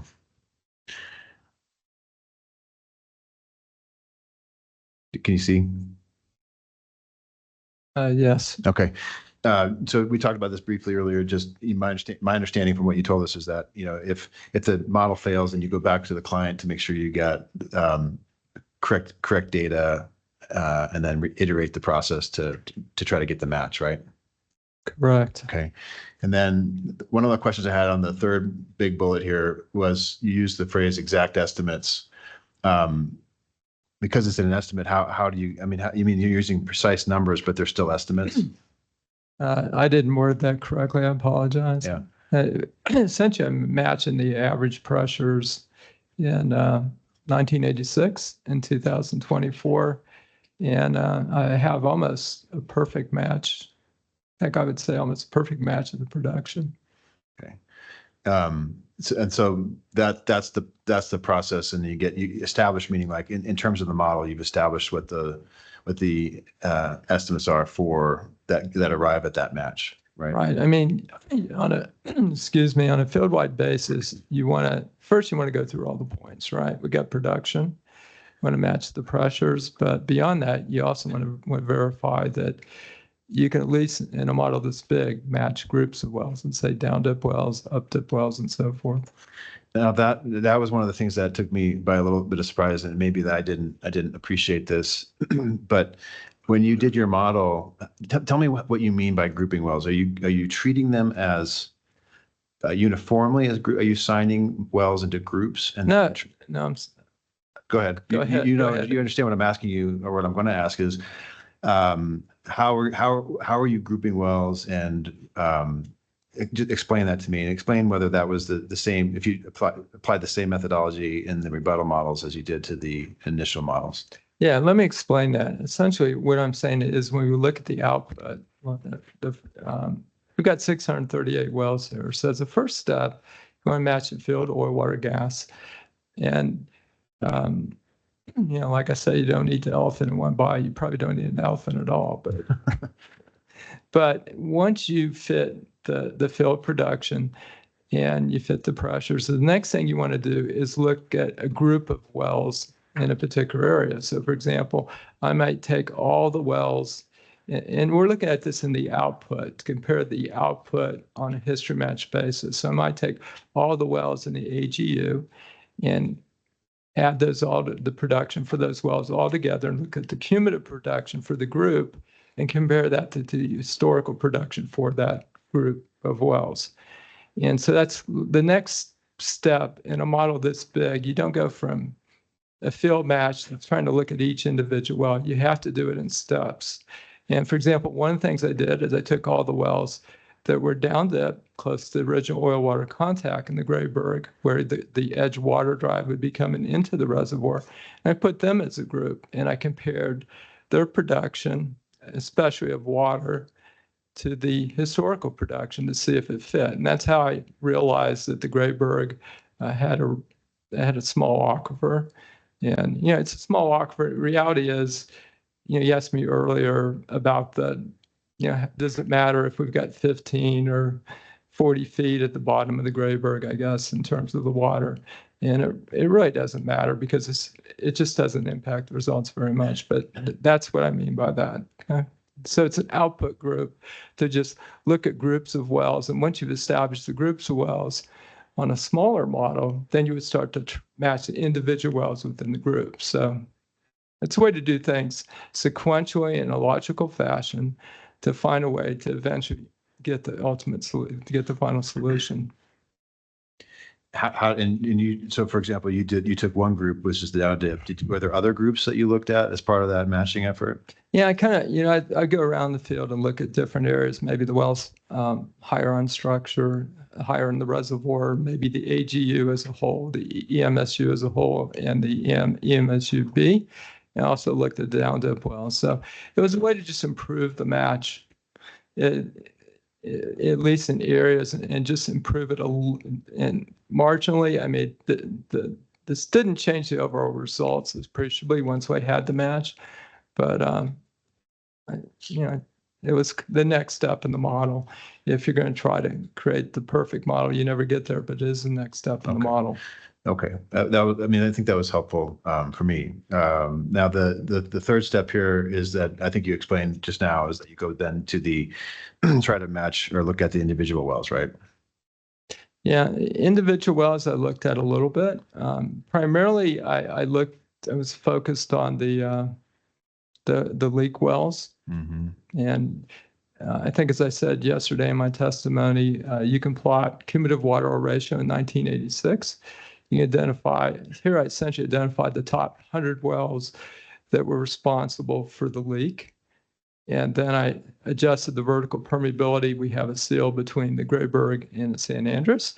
So I adjust the vertical permeability in a series of steps for those 100 wells and try to match the production reasonably well as I could in those individual wells to really be able to at least model that leak properly, because I thought that was important. It's really the goal. If the goal was, if this is a normal client, I build this model and I come up with this match, and then I would look at a map of current oil in place and see where there's bypass oil. Then I refine the grid around that location. I actually go in and history match those individual wells around that well and come up with a good estimate of what would happen. For example, I drilled an infill well. Now, that wasn't the goal of this study, so I never really got down to that point. So.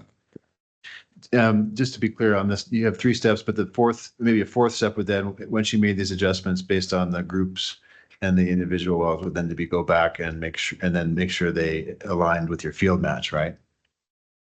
Well, it's not so much the geomaps I changed. The structures stayed the same, but primarily I was just changing the porosities. Yeah, but I mean, I guess after you made any adjustments onto your individual wells, you would go back to make sure it didn't disturb your field-wide match, right?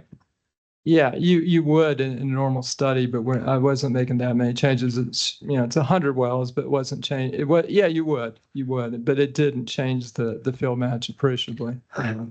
But as far as the individual wells that you looked at, you told me you were primarily just looking at those 100 wells you assigned as having high vertical permeabilities, and did you go back and evaluate the matches for other wells in your model? Well, in the model, all the wells were oil specified, so I exactly matched the oil in all the wells. A rule of thumb I have if I'm doing a study is in the order of maybe 1 day per well to do a history match. And so, 638 days, I could have done all the wells, I suppose, but yeah, that wasn't going to get done. So at least I tried to model the match of groups of wells in different areas to improve things a little bit, and to additionally to model the seal as best I could based on the high water oil ratio wells in 1986. So just to be, I mean, again, the wells that you were looking at to confirm that you believe you had a match were the wells that you allowed for there to be a vertical permeability leak. Yeah, those were the ones those are the ones I tried to focus on, and at least for in terms of the water match, and make those. Did you make any adjustments to any of the other individual wells based on oil production or water production for purposes of improving the model? I think, I probably I did make some improvements, let's say in groups of wells by maybe changing the porosity in this area a little bit or that area to just improve the match for the groups. So, Okay. for example, if all the wells in the AGU, I've got a good match on the field-wide basis, but maybe the gas is a little high, I might decrease the porosity a little bit up in the gas cap to get it to fit and things like that. I mean, I made almost 500 runs here, and man, I lost track of everything I was doing along the way, but I kind of know where I started and where I ended. On the gas issue, I mean, one of the issues I think, as I understand, was that in order to match the model, you had to put 2 wells in the EMSU that vented gas. Did I? I'm asking you. That's my understanding. In order to address the gas volumes that were being produced. Yeah, I mean, it might have been in the production records. I don't know. I mean, I import 638 wells in the production records. So. Okay. The next slide here is the one we talked about already. I'll move past that. This slide here, I mean, I think you're on the document to the left, this technical committee report, this was just specific to the AGU, correct? Yeah, I think it is. Yes. Okay. Correct. And then the map on the right, this is the water production map prior to the water flood that you were referencing as the basis for your identification of areas where there was potential communication with the San Andres. Actually, I created, this is indicative of where the leak is, but I also created a cumulative water oil ratio map, which is a little better indication.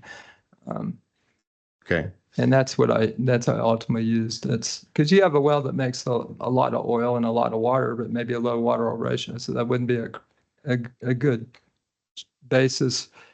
But, I mean, this shows it, but it shows it clearly when you select cumulative water oil ratio. But just so I'm clear, you didn't use that as an exhibit, right? We don't have that map where you show your cumulative water oil ratio. I actually do. It was the maybe the next slide. Okay.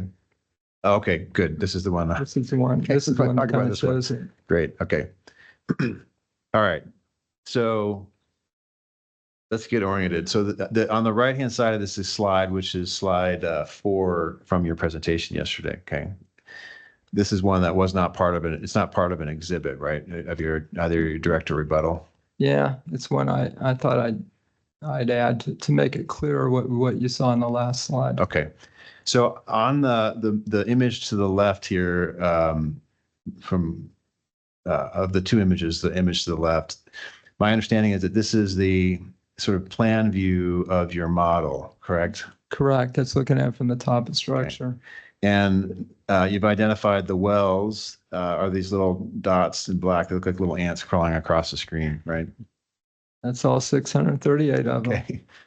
And you don't here show the outline of the units, but you can kind of glean where they are. Like the AGU's got this little bit of a crescent shape down here. Right. I could have done that much better. It's okay. And then the EMSU has, you can sort of see the outline here, right? Where the Correct. density of wells are Correct. located. And then the EMSUB's up here on the northwest side, right? Correct. Okay. And so the other thing on this left side map here, I understand, although there's not a legend, that the green are water are they water contours?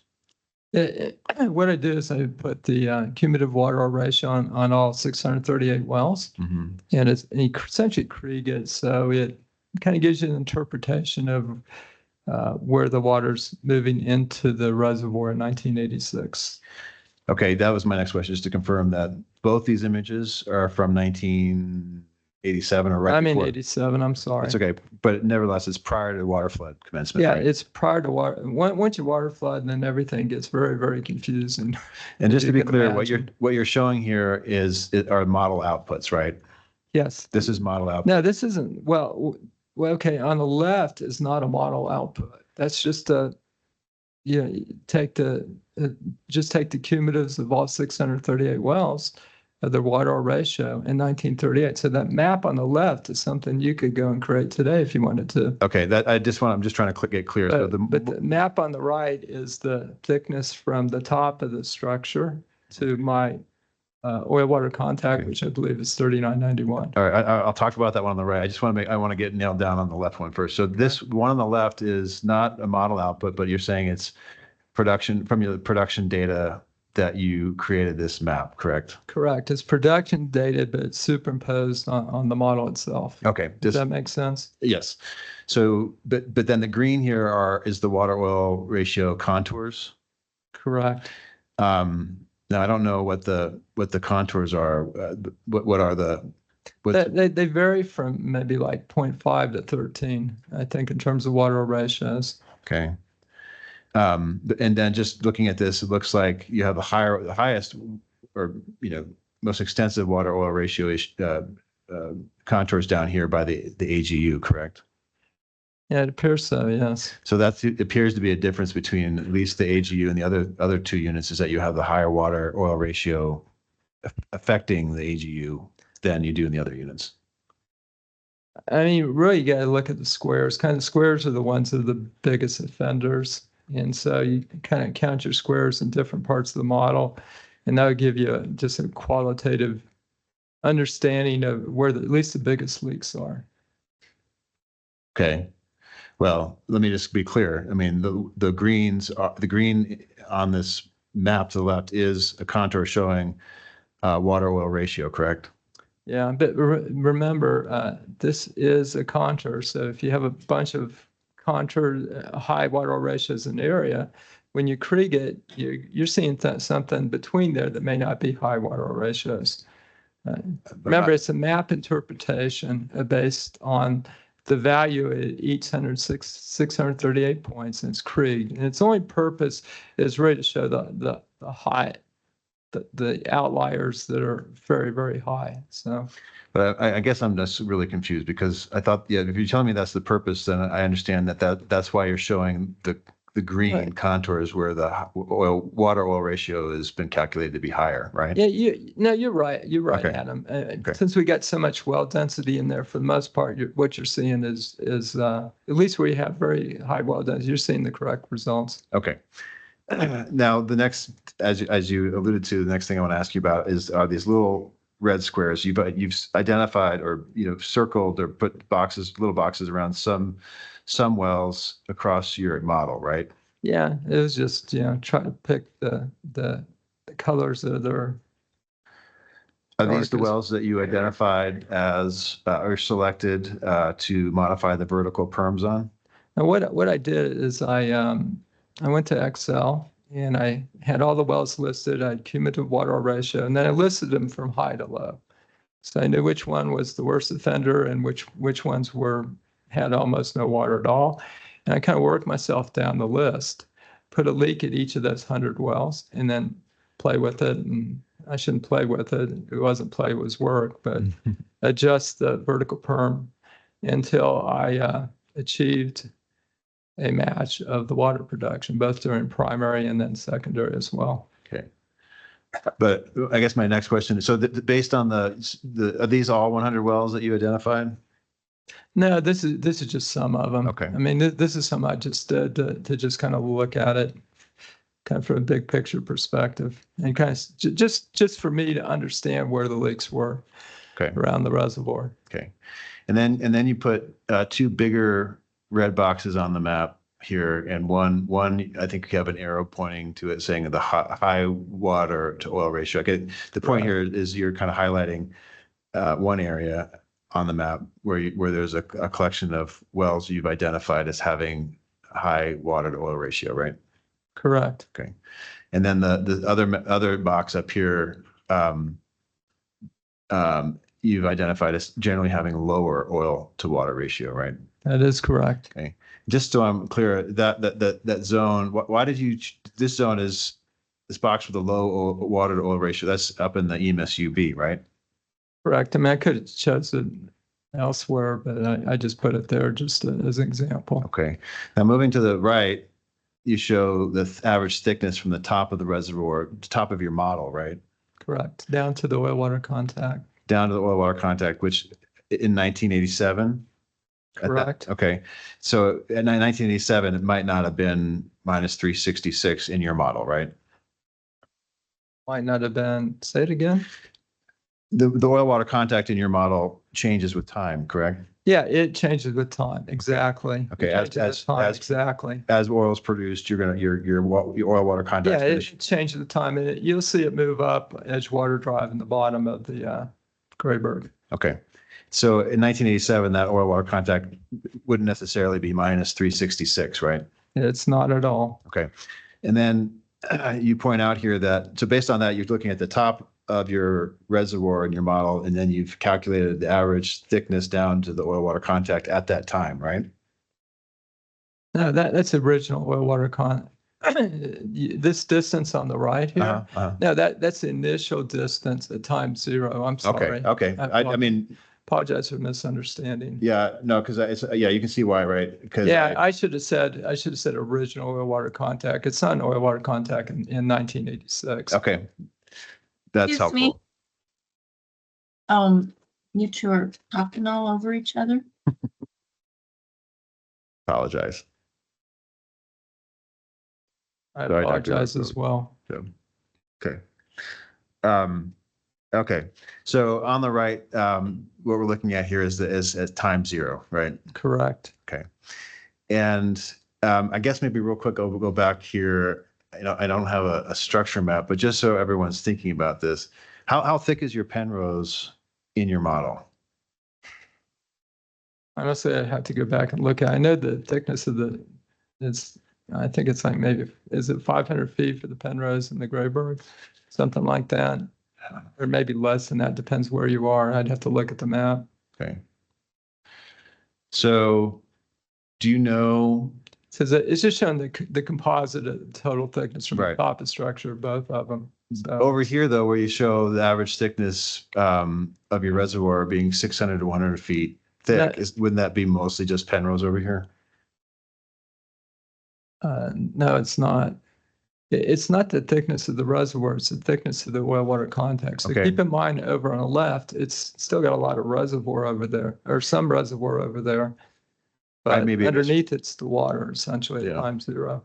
I may have misphrased. My question is, though, isn't the average thickness from the top of the reservoir to the oil water contact that you've identified in that box showing from 600 to 100 feet, wouldn't that be within the Penrose?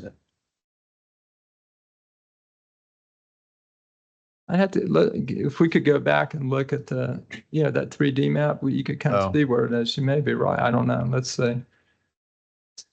See on the edge here, it's kind of green. So it's probably in the Grayburg. Isn't there? You're saying, did you assign only gas to the Penrose?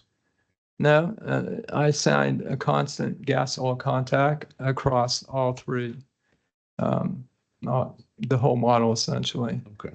So, I mean, perhaps I should have given you, top views of each individual reservoirs, but it's, as you move down, even the Penrose probably has some oil underneath in places. Well, yeah, I mean, that was the reason they included part of the Penrose, right, in the unit, because that's the oil Right. column extended into the Penrose. You have to, Yeah. or you could never history match it. Okay. Very good.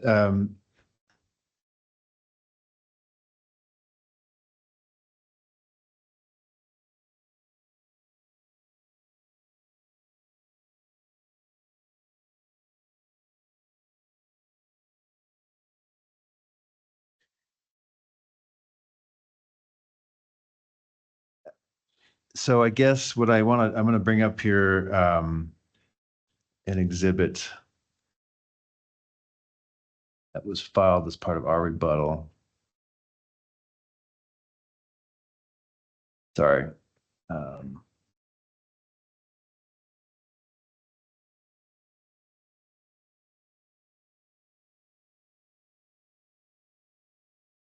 Second.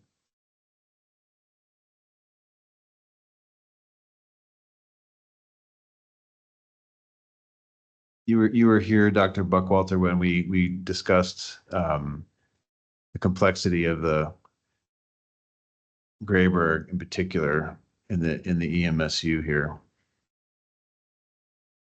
You see the image I have on the screen here? Yes. This is Mr. William Knight's rebuttal testimony, figure 6. And it shows a cross section with the permeability barriers that he's superimposed on a cross section that was taken from prior geologic literature reports on the EMSU. And then he's identified on the following map from 1938 where those perm barriers would be, and has identified where he's and has marked where he has identified the edgewater encroachment as described in the literature. Have you had a chance to review Mr. Knight's rebuttal testimony in this figure? And I briefly went through these documents, but I didn't pay much attention to this figure. And if you look at the cross section, you'll see where some of these wells are drilled and where they are completed, along with an estimate for the different or location where the different oil water contacts were based on the unitization documents. So if you see, he's got a line for -325, which is a small dash line, and then he's got a line for the -350, which is a larger dash line. In your model, did you account for the depth of the well completions within the Grayburg? I object to the question to the extent that Mr. Rankin is testifying about what the exhibit purports to show. I didn't hear any testimony in that question. It seemed like a very straightforward question. I think there was a question at the end following quite a bit of testimony. Yeah, I was just laying out what the exhibit showed, and the exhibit and Mr. Knight's testimony speaks for itself. I just was trying to lay out the context for the witness. Yeah, this exhibit is already admitted in part of the record along with Mr. Knight's testimony. And I assume he'll be testifying to complete the foundation. Yeah, he has. I mean, times for objections have passed, but at least as for the written testimony exhibits. But yeah, he'll be completing the record on this. Yes. I'll overrule the objection.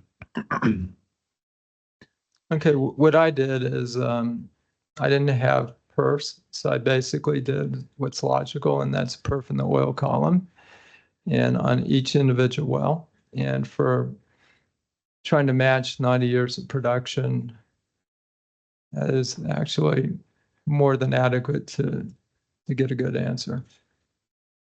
A very good answer, actually.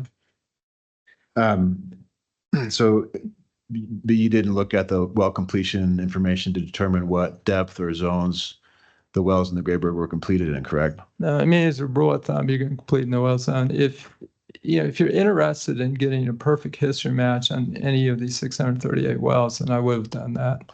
But the goal of this was to come up with a good field match, understanding of what the volumes are in these reservoirs, what the leak was, and the pressures, and putting it all back together. So just so I'm clear, every single Grayburg well that you put in your model was only ever completed in above the oil water contact? Yes, correct. Okay.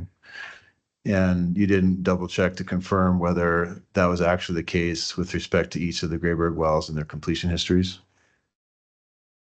I didn't have that information. And as wells were, I mean, you heard today or this week, Dr. Buckwalter, about the challenges that the operators at this unit had with conformance issues. Yes. And did you account for any of the mechanical changes or squeeze jobs or other efforts to address those, mitigate those conformance issues within the Grayburg? It did not, because to come up with the field match, that was not necessary. Okay. If, for example, you want to look at where bypass oil is in some part of this reservoir, then you would dive down and add those additional details. But we're just trying to match the field oil, water, gas, as I said, the fluid movement, the leak, and we did that very well and fit 90 years of data. But I guess if I'm just looking at your map, it looks like the high water oil locations that you identified pre-water flood, there aren't that many in the EMSU, right? Well, there aren't that many, but over 90 years, it adds up. But I guess my point is like, why not just go in and check to see if you can account for what the issue may be with those particular wells? Because the Grayburg aquifer that's attached to Grayburg had to be a small aquifer. Because it's a small aquifer, it cannot volumetrically provide the support you're seeing in these wells. I mean, if you look at that top square on the left hand, those wells are only 60 to 100 feet above the original oil water contact. They show no edge water drive coming in from the aquifer. If edge water drive is coming in the aquifer, everything on the west side here would all be highlighted in dark green. And similarly, if you look at these wells that are higher in structure, we've got 4 select wells there that are high water ratio surrounded by 40 or 50 wells that made no water at all. That doesn't physically make sense because that water has to be coming up from the bottom somewhere. If it's coming up from the bottom, it would be coming up the bottom in all those wells. So if you look at the geologic history here, you saw Dr. Lindsay's testimony and his very intricate stratigraphic cross-section of the 88 different cycles where there were numerous different high and low permeability intervals. Zone 4 is a pressure barrier. Zone 1 and 2 are high perm streak zones. And I think you don't agree that it would matter substantially based on the intricate geology within this carbonate system to understand where the wells are actually completed, where those streaks are located, and how they might influence production in each of these wells? Object to the question is compound. Can you break it down a little bit? It's a very long question. Yeah. Mr. Frank. A stream of consciousness. I'll try my best. Dr. Buckwalter, are you telling me that the individual well histories, based on where they're completed, whether they're in zones 1 and 2, where you have high documented high perm streaks, wouldn't influence the production history in those wells? I mean, on a field-wide basis, it's not going to make a big difference, no. But I'm not, when we look back here at this map, I'm not talking about a field-wide basis. I'm talking about individual locations where you've identified high water oil ratios. Well, let's put it this way, Adam. Between 1938 and 1986, water would have moved up in those locations, all those locations. And if you look, let's look at the big picture. There's no water coming in from the west, okay? There's no water, so there is a little bit of water coming in from the west, from the Grayburg aquifers. It's not coming in from there. And if we look at the amount of Grayburg aquifer we have underneath these wells, it would have to extend 1,000 feet and be 158 billion barrels. And so it's not coming in from there. So it's logically coming in from the San Andreas, and these are the high water ratio locations. Dr. Buckwalter, you were here and you heard Dr. Lindsay, who's a PhD, and he got his PhD on the Grayburg, and he spent his career studying the MSU, and he's telling us that there is a strong water drive from the Grayburg pushing up dip more than 300 vertical feet across a double humped anticline into the high structure area that you're saying there is no water from the Grayburg. Adam, every time I do a study, I think I know what the answer is. That's called interpretation. Yeah. Once you do the study and you fit the data, that's reality. And I've done 350 studies. Every time I do a study, I think I know the answer. But this is like trying to win the Powerball. What is it called? Powerball. Except now I've got thousands of numbers I have to guess. It's not the same thing. And just the model fits. For the benefit of the record here, I'm showing what's been marked as Exhibit B21, which was Dr. Lindsay's exhibit from his direct testimony. And I have the water coming up from the goat soup like that too. But you didn't until after for your rebuttal testimony only, correct? That is not correct. It was in the original model. I didn't cover that detail because it wasn't significant. Okay. It's the same model. There's no difference. I mean, slightly different model. We adjusted the pressures and.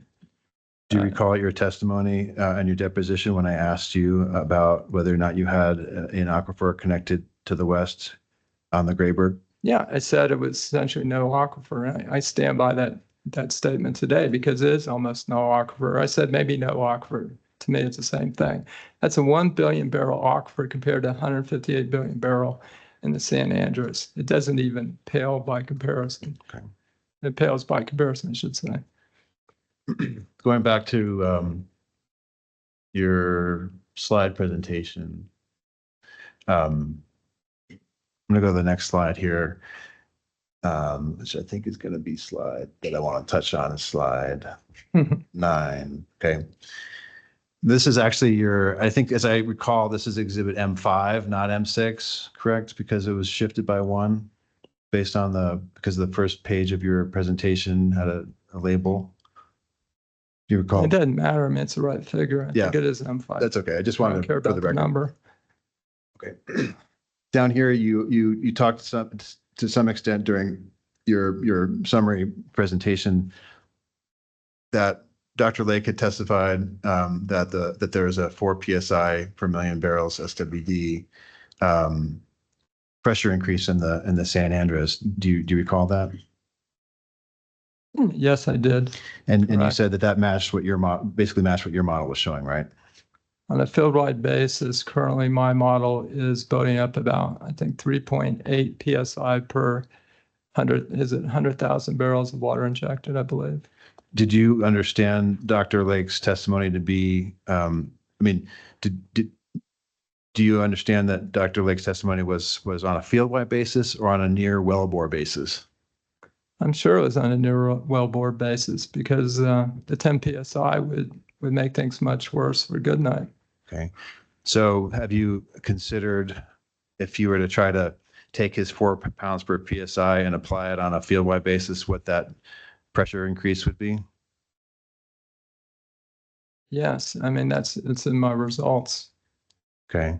Now, I'm not asking about your results. I'm asking like if you were to take, a 4 pound per psi near wellbore calculation and then apply that across the full field, what that pressure increase would be. Let me explain this so you understand this, Adam. Mm-hmm. This reservoir goes out 33 miles to the west. And what happens is that 4 to 10 psi, the 4 psi, which essentially what my model predicts is currently building up per 100,000 barrels injected, is an average across the whole reservoir, basically. The 10 psi that Dr. Lake cited here would be areas where they're probably injecting more water. It's a tighter area. Either one or both of those things. And so the pressure is building up quicker there. Over the next 3 years, the model shows that with the leak and the physics and everything that's going on here, if you take that 10 psi per million, 100,000 barrels, that means you're going to, over the next few years, going to build up to 2,700 pounds. And that is just under the Grayburg. Now, if we go out 33 miles, that pressure hasn't changed 1 iota hardly. But what happens is you're injecting, technically this aquifer can handle a tremendous amount of water. I mean, if you put these saltwater disposal wells through this aquifer, you could inject water to your heart's content. But what you're doing, you're injecting so much water at such a high rate that the pressure is building up under the Grayburg. And essentially in the next 3 years, it increases about 2,700 pounds. And after that point, basically, you essentially have what's called pseudo-steady state, where the water's moving out into your aquifer, and it's also moving up with about 50,000 barrels a day into the Grayburg. And that's, I tell a story that I drilled a well in my backyard, and I asked the driller, I said, how long does it take? Where does this water come from? How long does it take to get here? He says, well, it comes from Huntsville. It's about 80 miles away. I say, how long does it take to get here? And he says about 90 years. So the problem is the dynamics. And that's what the model can show, because I would never know this without a model. I'm gonna get into your discussion around the pressure increase that you're calculating or modeling in the San Andreas in a little bit. Okay. Because I understand you to say that you're sure that Dr. Lake was talking about near wellbore pressure, but I understood you in your opening to make the implication that that was a field-wide pressure increase. But you're saying you agree that it's a near wellbore pressure. Yeah, it has to be. It's when I say near wellbore, the area under the Grayberg is all pretty much the same pressure. As you said, I mean, the pressure wave moves out, water's incompressible. The pressure there is about the same everywhere. And it almost doesn't matter where you inject your water in that area. In any of the saltwater disposal wells, you end up with the same pressure. But what happens as you move out to the west, that pressure wave, it takes a while for that pressure wave and that water to move out into the aquifer. Yeah. And some of the factors, the knobs that affect how fast that water can move are going to be the porosity and permeability, right?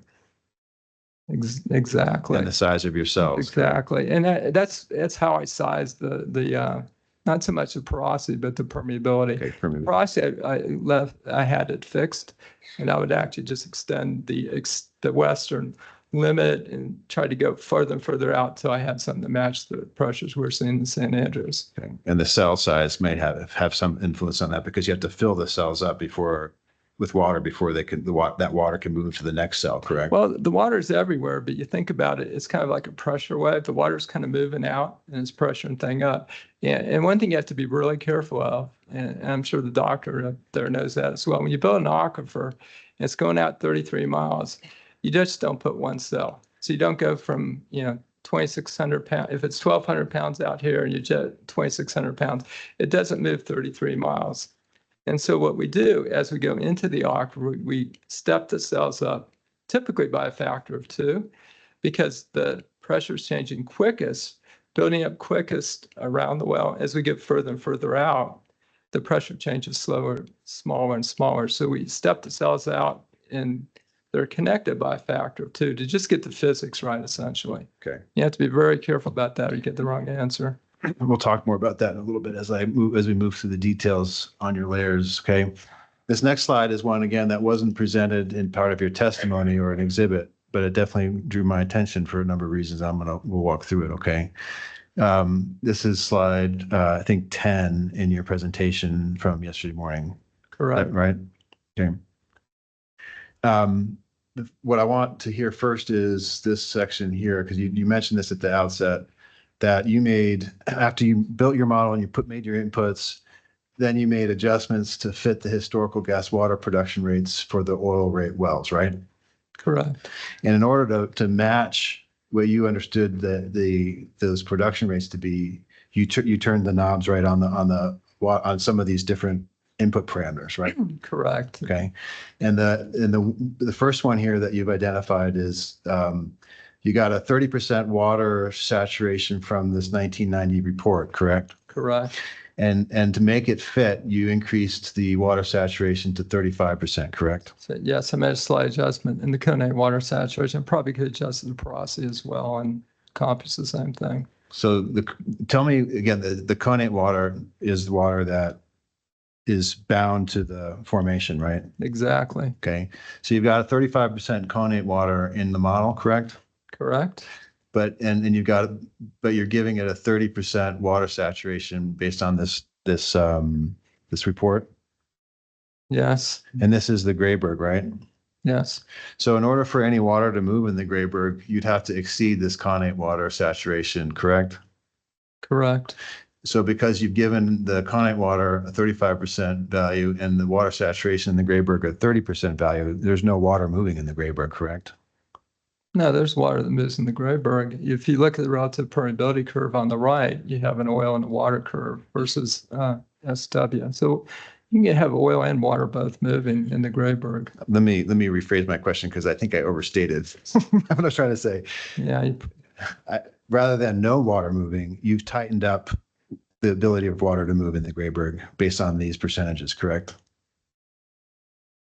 You're referring to what now? The Goodnight water saturation? Yeah. In other words, it's harder for water to move in the Grayberg because you've given the Goodnight water a 35% value.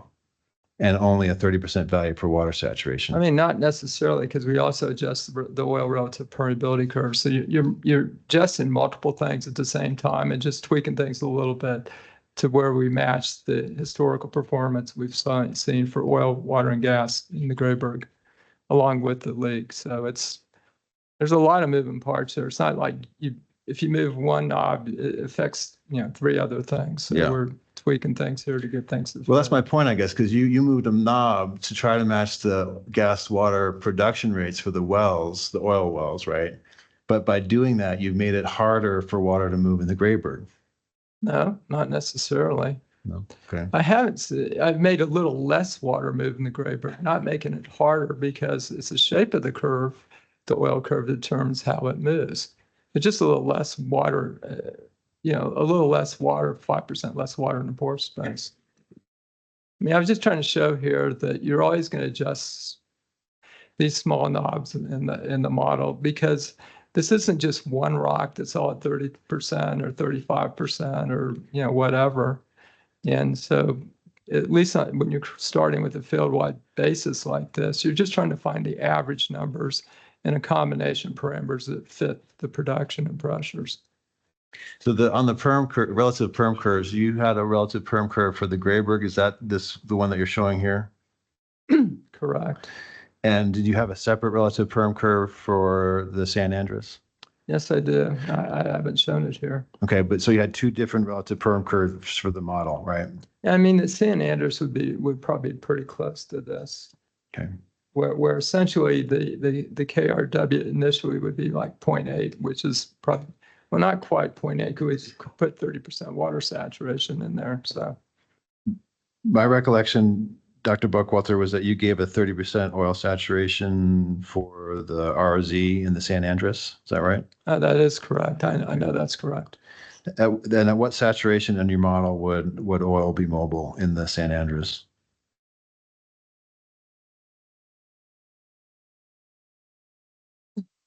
I mean, I made it where it was not mobile. So if you made it 30%,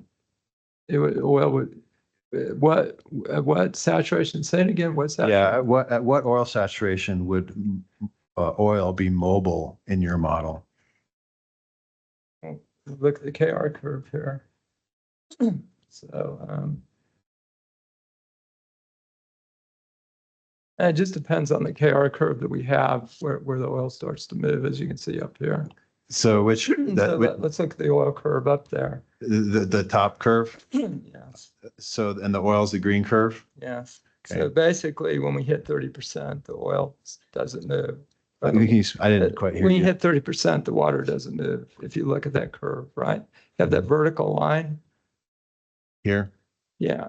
And so 30%, the oil hits a 0.9 and the water doesn't move. So that's the starting point of the reservoir. Is that 30% or 35%? Oh, it's 35. I'm sorry. Okay. 35, as you see in Okay. the box there. I Okay. apologize. It's 35 in the model. Okay. Okay. And as the water comes up, what you'll find is the oil relative permeability goes down and the gas and the water goes up. And eventually we hit a point that we call the residual oil saturation water. So for example, what's happening in the model essentially is the water's sweeping through the oil, and at some point you reach a point where the oil that's left is entrapped in the pore space. And so, for example, the residual oil to water here, as you can see on the left here, is 21%. That's where the oil stops moving. At that point, the KRW is 0.8. So that would describe how the oil and water moves in the Grayburg. Okay. Sorry for you out there that aren't reservoir engineers. I feel like me and Adam are having our own little private talk here. And I want to explain something else. If you look at the oil curve and the water curves and these curves, what we actually have in the system, and these relative permeability curves look a little weird, I admit it. But the reason we've created these curves is because in reality, what we have here is we've got a dolomite with maybe 10, 15 millidarcies. we also have fractures. And so what we're doing, we had to create a rock that represents a composite of those two and get the relative permeability curves to give us the same physics as the fracture flow, which is very high permeability, almost infinite, and the contribution from the dolomite. We basically call them sugar cubes when we do simulation. That's basically dolomite. So what you're seeing here are not traditional relative permeability curves. These are relative permeability curves that was created to fit not the fractures in the matrix or the dolomite separately, but the composite to come up with something represent the same thing essentially. Okay. So looking at. Does that make sense? I'm getting there. I'm getting there.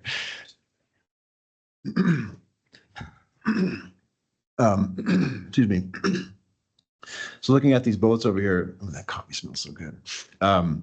You've given a residual oil saturation in the rock of 21%, right? Right. As you just cited, right? Right. In the Grayberg. Right. Right. And then, but the 1990 report gives it a 25% saturation, right? Right. But what does that make the oil more mobile in the Grayberg in your model then? Oh, come on, Ed, you can answer this one. Here, think of it this way. We've got, we have 5%, we got 4% more mobile oil, but we have a 5% less oil. So the net is almost, it almost being zero. It's like 1% difference. I guess it's 1% less mobility of the oil itself versus what would have been in the 1990 report. Okay. If you think of it in terms of that, like one cancels the other. Now, the other bit of information here. Now, did you get those oil saturation? I mean, did you get the oil saturation for the ROZ and the San Andreas from Empire? Did they give you that? Yes, 30%? I did. I just got it from Empire and just put it straight in there. Okay. Now, the other tidbit down here, which is interesting to me, is you've got the initial formation volume factor from this 1990 report, which was at 1.2. Is that right? Correct. I'm sorry. Correct. Yeah, right. Okay. And then also the current formation volume factor of 1.05, correct? I don't know. Yeah, I assume that was in 1990, I guess. Yeah, probably around that time. Okay.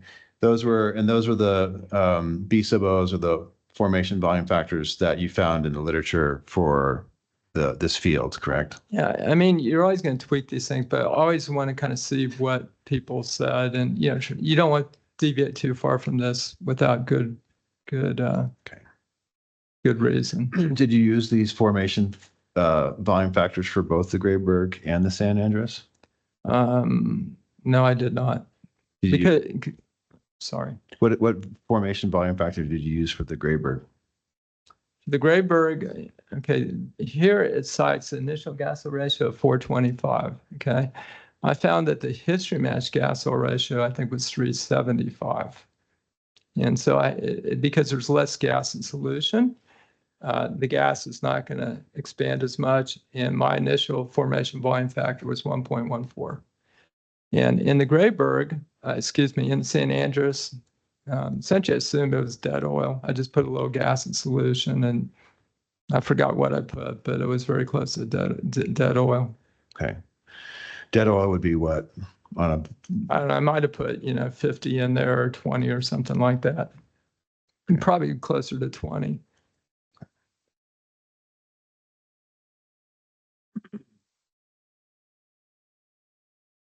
You heard Mr. Bailey and Mr. Burkhead testify that they had identified or were given a formation volume factor from Empire for the Grayberg of 1.3. Yeah, that's really high. That's even higher than this. I think they were very conservative in their analysis. Okay.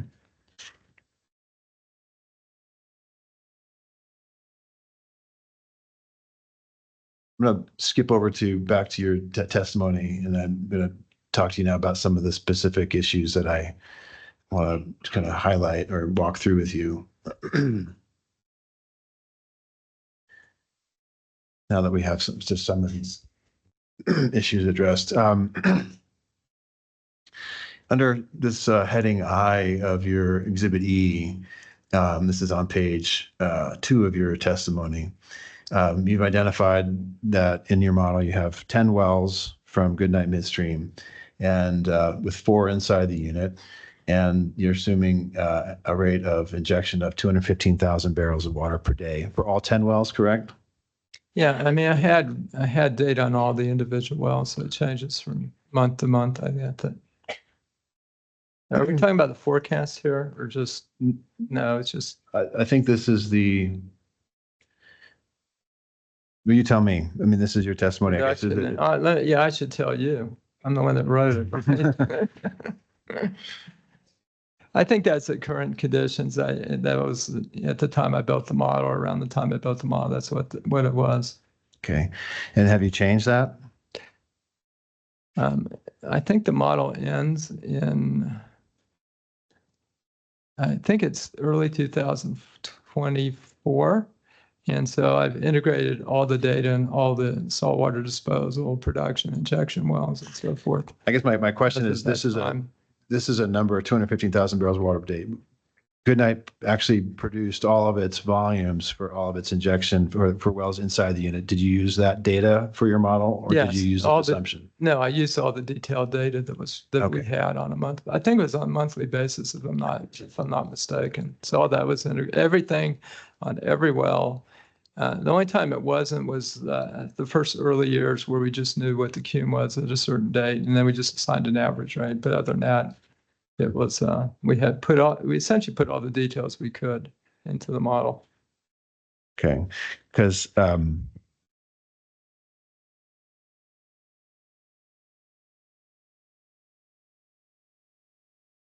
actually, when you look at what the 4 wells that Goodnight's injecting into the EMSU, when you go from the full history, their average daily volume is only 14,149 barrels of water per day per well. So this number from your testimony, this is Mr. McGuire's Exhibit B13 from his direct testimony. And he provides an average for all 4 of the wells injecting into the EMSU from first injection. And it's 14,149 barrels per day. But in this testimony, you when you average out 215,000 barrels a day by 10 wells, that's about 21,500 barrels, which is quite a bit more than what actually the data shows. So that's what. Can I see the previous? Can I see the previous thing? So you're saying it's 25, and this says it's 15. Well, I mean, it's. I'm saying that for the life of the injection history of these wells, the average daily volume is 14,149 per well. Right, but it varies a lot from one point to another. Look how it bounces up and down. Right. So depending on where you pick the point, where my last point was, it could have been much higher, correct? I'm sorry, Adam, to be asking you questions. That's okay. The reason I'm asking you is because you told me here, you told us here what rates you're using for the 10 wells. And I'm just saying, when you look at the overall rate of these 10 wells within the unit, they're 14,000 barrels per day. Correct. Not 21,500 barrels a day. Right. Now, if I take all that data over this time period, I assume my data is all correct, I'm going to come up with your number. But if you look at any particular point, it can be higher or lower than this number. Okay, I guess you may have answered my question, but is this the number that you used and applied to your model on a per well basis? No. I use the monthly injection numbers on all the respective wells. So it would essentially be whatever the data is provided. That's what I put in. Okay. Okay.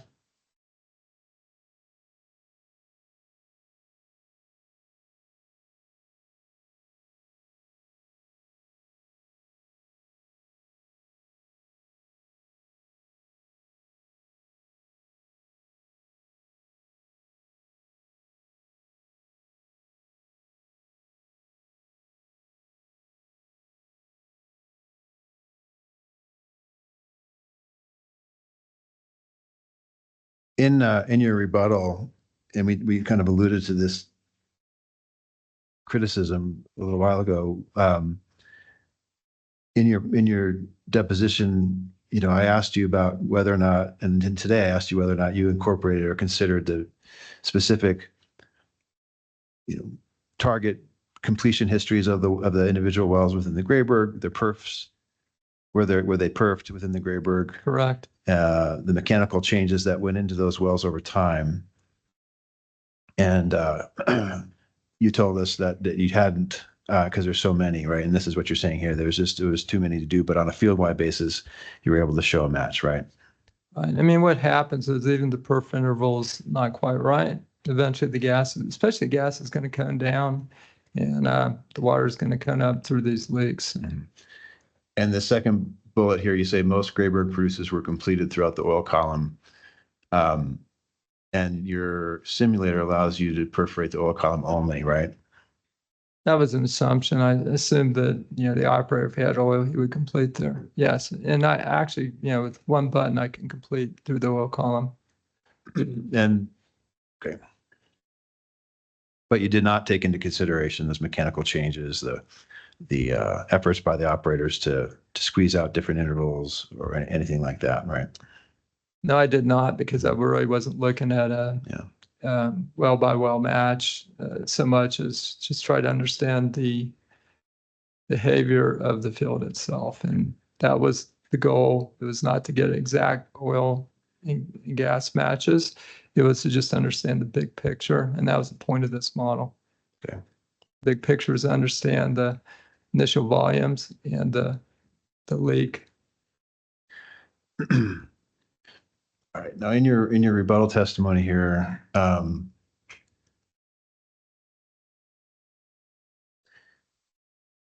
this is page 2 of your Exhibit M, which is your rebuttal.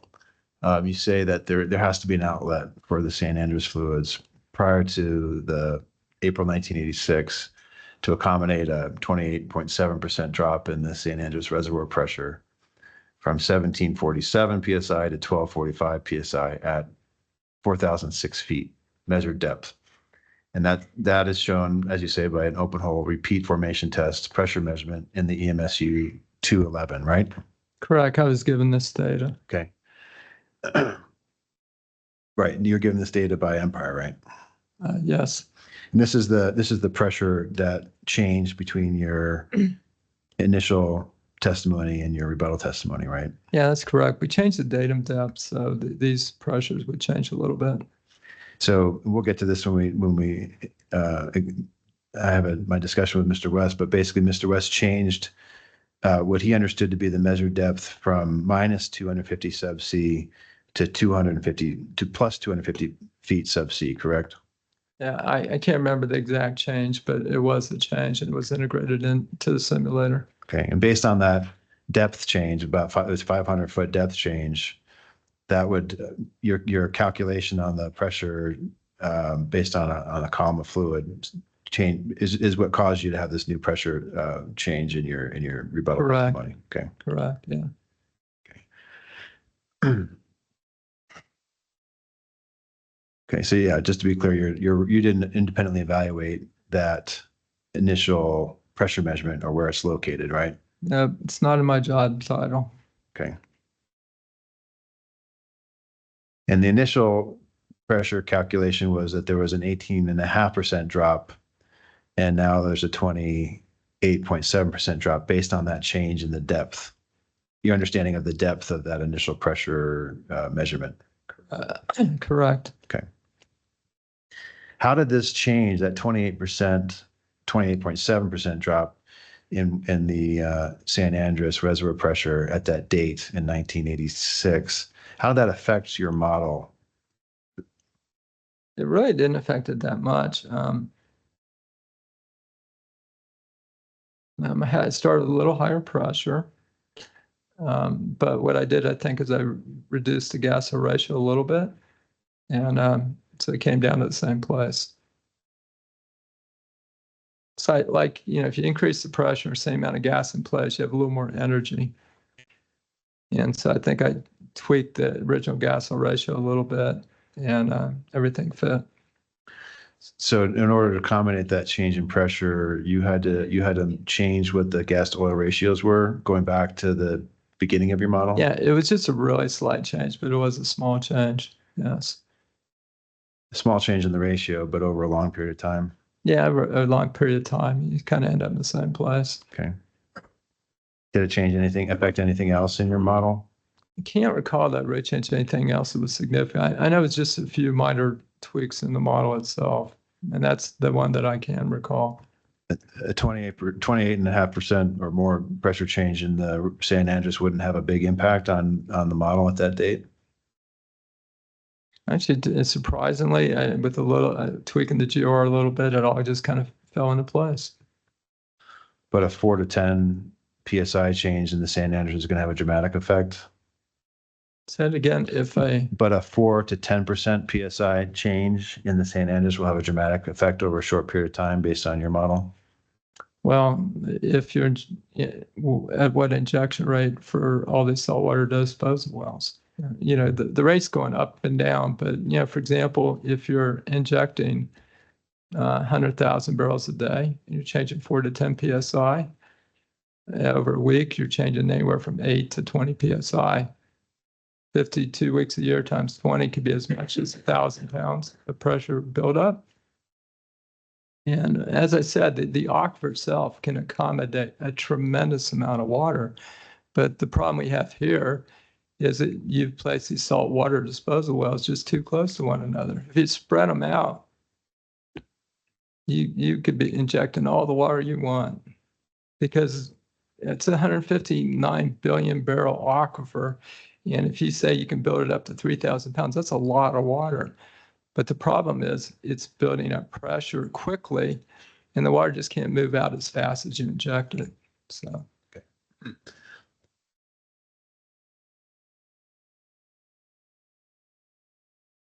M17 in your rebuttal testimony, this is just maybe just a point of clarification, just to confirm, but I think you, oh, whoops, I went right by it. Oh,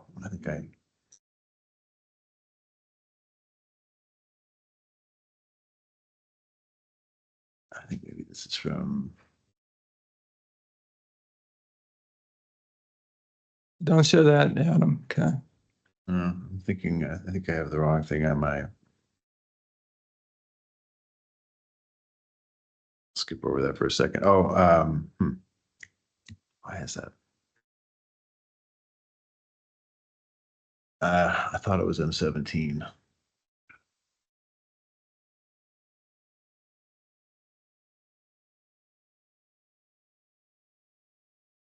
Sorry, let's see if I can find what I'm talking about. Just find it before lunchtime. You got 12 minutes. Okay. Sorry. And I need to do a bathroom break too. Yeah, I do too. I can hold off for 12 minutes though. Let's just hit this and then we can break for lunch. Okay, this is an easy one, I think. Yeah, I think. I think down here on this exhibit, this is your slide, exhibit M10. Correct. Where you showed some of your images of charts, I think from your direct testimony, right? That is correct. And then just to be clear, I think I wasn't tracking the exhibit numbers because I think your direct testimony was exhibit E. Yeah, I mean, it's fine. mention it. I know they're all in there. Don't worry. Okay. So this one in particular, I was interested in. This one I think is referenced as exhibit I8. But I think when I go back to your direct testimony, I think it's E7, I think. And I just want to ask a question about that. Okay. I'm flying by. Okay. Keep in mind that those plots are based on the model before the adjustment. Okay. Just wanted to make sure. That's my question, because when I look at this, we're talking about the initial pressures. Right. This would need to be, this is before you adjusted that starting pressure for the San Andreas, right? Right. Okay. Right.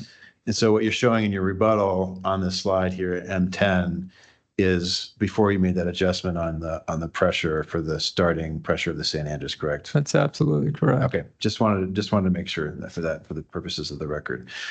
With that, to accommodate probably everybody in the room, I asked Mr. Hearing Officer we take a break so I can move on to the next section of my testimony. And I think I probably have, I don't know, maybe like an hour or so to get through, and then I'll pass the witness for other examination. Okay, that makes sense. Mr. Chairman, how long what's the commission's pleasure for a lunchtime break?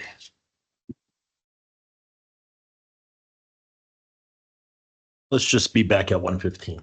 1:15. Okay, thank you all.